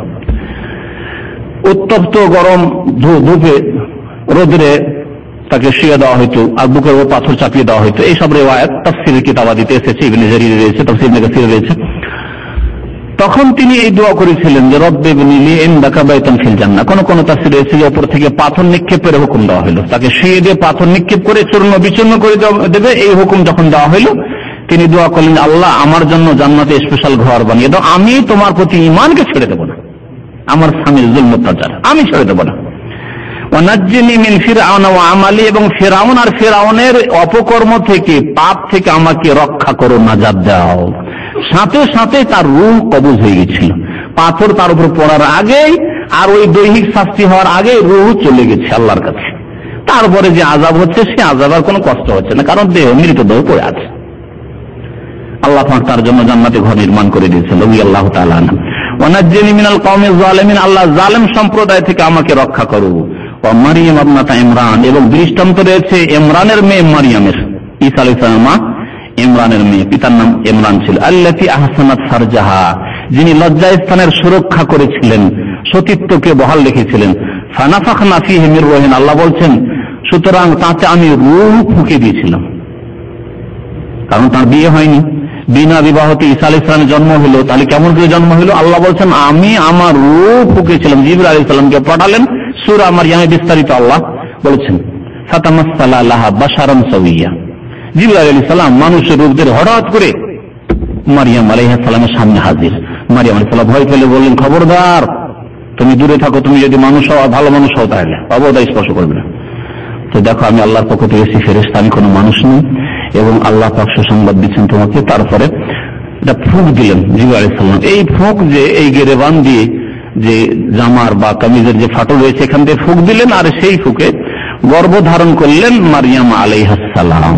আল্লাহ পাক তার কুদরতের বহিঃপ্রকাশ ঘটালেন যে আমি যদি ইচ্ছা করি বিনা কোনো উপায়ে, বিনা কোনো ওসিলাতে দুনিয়াতে মানুষকে সৃষ্টি করতে পারি। আদমকে সৃষ্টি করি তখন নারী পুরুষ কিছুই ছিল না, হাওয়াকে যখন সৃষ্টি করি তখন পুরুষ ছিল, নারী ছিল না, আর যখন ঈসা আলাইহিস সালামকে সৃষ্টি করি তখন নারী ছিল কিন্তু পুরুষ ছিল না। তা আল্লাহ পাক বিনা উপায়ে, বিনা মাধ্যমে আল্লাহ মানব জাতিকে, যে কোনো মাখলুককে আল্লাহ কুম দিয়ে হও সৃষ্টি করতে পারে আল্লাহ পাক রব্বুল আলামিন। কিন্তু আল্লাহ একটা সিস্টেম করে দিয়েছেন, স্বামী স্ত্রীর মিলন হবে আর বৈধ তরিকে বিবাহ বন্ধনে আবদ্ধ হবে, তাহলে হালাল হবে, আর এইভাবে প্রজন্ম হবে দুনিয়াতে মানব জাতির। তো আল্লাহ পাক বলছেন যে ফানাফাখনা ফীহি মির রূহিনা, সুতরাং তাতে আমি আমার রূহ ফুঁকে দিয়েছিলাম। ওয়াসাদ্দাকাত বিকালিমাতি রাব্বিহা ওয়া কুতুবিহি, তিনি বিশ্বাস স্থাপন করেছিলেন রবের কালিমার উপর, বাণীর উপর, এবং রবের কিতাব তাওরাত, জবুর, ইনজিল এসব কিতাবের উপর, তখনকার কিতাব সেগুলি ছিল, তার প্রতি বিশ্বাস করেছিলেন মারইয়াম আলাইহিস সালাম। ওয়া কানাত মিনাল কানিতিন, এবং তিনি আল্লাহ পাকের অনুগত বান্দাদের একজন ছিলেন, যারা আল্লাহ পাকের বিনয়ী, কানিতিন মানে বিনয়ী অথবা অনুগত, দুটি অর্থ করা হয়েছে। বিনয়ী অনুগত বান্দাদের অন্তর্ভুক্ত তিনি ছিলেন। সাদ্দাকাত বিকালিমাতি রাব্বিহা ওয়া কুতুবিহি ওয়া কানাত মিনাল কানিতিন। এই সূরায় 12টি আয়াত রয়েছে। এই 12টি আয়াতের তাফসীর শেষ হলো। আল্লাহ পাক রব্বুল আলামিন আমাদেরকে নেক আমলের তৌফিক দান করেন, কোরআনে কারীম বোঝার এবং তার প্রতি আমল করার তৌফিক দান করেন। আমাদের জীবনের যেসব ভুল ত্রুটি রয়েছে আল্লাহ পাক সংশোধনের জন্য তৌফিক দান করেন। সুবহান রাব্বিকা রাব্বিল ইজ্জাতি আম্মা ইয়াসিফুন ওয়া সালামুন আলাল মুরসালিন ওয়ালহামদুলিল্লাহি রাব্বিল আলামিন। এক দুটি হাদিস যদি সময় থাকে তো আপনাদেরকে শোনাই মারইয়াম আলাইহিস সালাম সম্পর্কে। মুসনাদ আহমদে একটি হাদিস রয়েছে, ইবনে আব্বাস রাদিয়াল্লাহু তাআলা আনহু বর্ণনা করেছেন যে রাসূলুল্লাহ সাল্লাল্লাহু আলাইহি ওয়াসাল্লাম একবার 4টি দাগ টানলেন, রেখা, আর তারপরে বললেন যে আতাদরুনা মা হাযা, তোমরা কি জানো যে এগুলি কি? কালু আল্লাহ ওয়া রাসূলুহু আ'লাম, আল্লাহ এবং রাসূল বেশি জানেন। ফাকালা রাসূলুল্লাহ সাল্লাল্লাহু আলাইহি ওয়াসাল্লাম, নবী সাল্লাল্লাহু আলাইহি ওয়াসাল্লাম বললেন, আফজালু নিসা আহলিল জান্নাহ, জান্নাতীদের সর্বশ্রেষ্ঠ নারী হচ্ছেন খাদিজা বিনত খুয়াইলিদ, খুয়াইলিদের মেয়ে খাদিজা। কে? নবী করিম সাল্লাল্লাহু আলাইহি ওয়াসাল্লামের প্রথম স্ত্রী। তারপরে বললেন যে ফাতেমা বিনতে মুহাম্মদ, মুহাম্মদ সাল্লাল্লাহু আলাইহি ওয়াসাল্লামের মেয়ে ফাতেমা। ও মারিয়াম ইবনাতে ইমরান, ইমরানের মেয়ে মারিয়াম। ও আসিয়া বিনতু মুজাহিম, মুজাহিমের মেয়ে আসিয়া ইমরাতে ফিরআউন, ফিরআউনের বিবি। চারজন সবচেয়ে শ্রেষ্ঠ নারী জান্নাতি, নবী করিম সাল্লাল্লাহু আলাইহি ওয়াসাল্লাম। বুখারী এবং মুসলিমে একটি হাদিস রয়েছে আবু মুসা আশআরী রাদিয়াল্লাহু তাআলা আনহু থেকে, বলেছেন কামুলা মিনার রিজালি কাসীর, পুরুষদের অনেকেই পূর্ণতা লাভ করেছে, পুরুষদের অনেকে বড় মানুষ হয়েছে, মহামানব হয়েছে, মানে নবী রসুল হয়েছে। নারীদের মধ্যে কেউ নবী রসুল হয়নি, তবে পূর্ণতা লাভ করেছেন ইমানের দিক দিয়ে, সম্মানের দিক দিয়ে। ওয়ালাম ইয়াকমুল মিনান নিসা, মহিলাদের মধ্যে পূর্ণতা লাভ করেছেন ইমানের দিক দিয়ে, আমলের দিক দিয়ে মাত্র কয়েকজন। ইল্লা কে? আসিয়া ইমরাতে ফিরআউন, ফিরআউনের স্ত্রী আসিয়া রাদিয়াল্লাহু তাআলা আনহা। ও মারিয়াম বিনতে ইমরান, ইমরানের মেয়ে মারিয়াম ঈসা আলাইহিস সালামের মা। ও খাদিজা বিনতে খুয়াইলিদ, আর খুয়াইলিদের মেয়ে খাদিজা রাদিয়াল্লাহু তাআলা আনহা। আর আয়েশার কথা এখানে বলা হয়েছে, ওয়া আন্না ফাযলা আয়েশা তাআলা নিসা কা ফাযলিস সারিদ আলা সাইদিত তাআম। আর আয়েশা রাদিয়াল্লাহু তাআলা আনহার শ্রেষ্ঠত্ব, ফজিলত হচ্ছে ওই রকমই যেমন সমস্ত খাবারের ওপর শ্রেষ্ঠত্ব রয়েছে সারিদ খাবারের আরবদের কাছে। আরবদের সেই জামানায় 1400 বছর আগে সবচেয়ে উত্তম খাবার আর স্বাদের খাবার ছিল সারিদ। সারিদ যাতে যে রুটি আছে, রুটিগুলিকে ভেঙে ভেঙে টুকরো টুকরো করে দেওয়া হতো, আর ওতে গোশত দিয়ে দেওয়া হতো, গোশত দিয়ে পাকানো হতো। এই এক ধরনের খাবারকে সারিদ বলা হয়। এখনো এই ধরনের খাবার মানে আরবদের মধ্যে পাকানো হয়, আমিও খেয়েছি আরবদের বাড়িতে। এই সারিদ খাবার তাদের কাছে খুব প্রিয় খাবার এবং অত্যন্ত শক্তিশালী।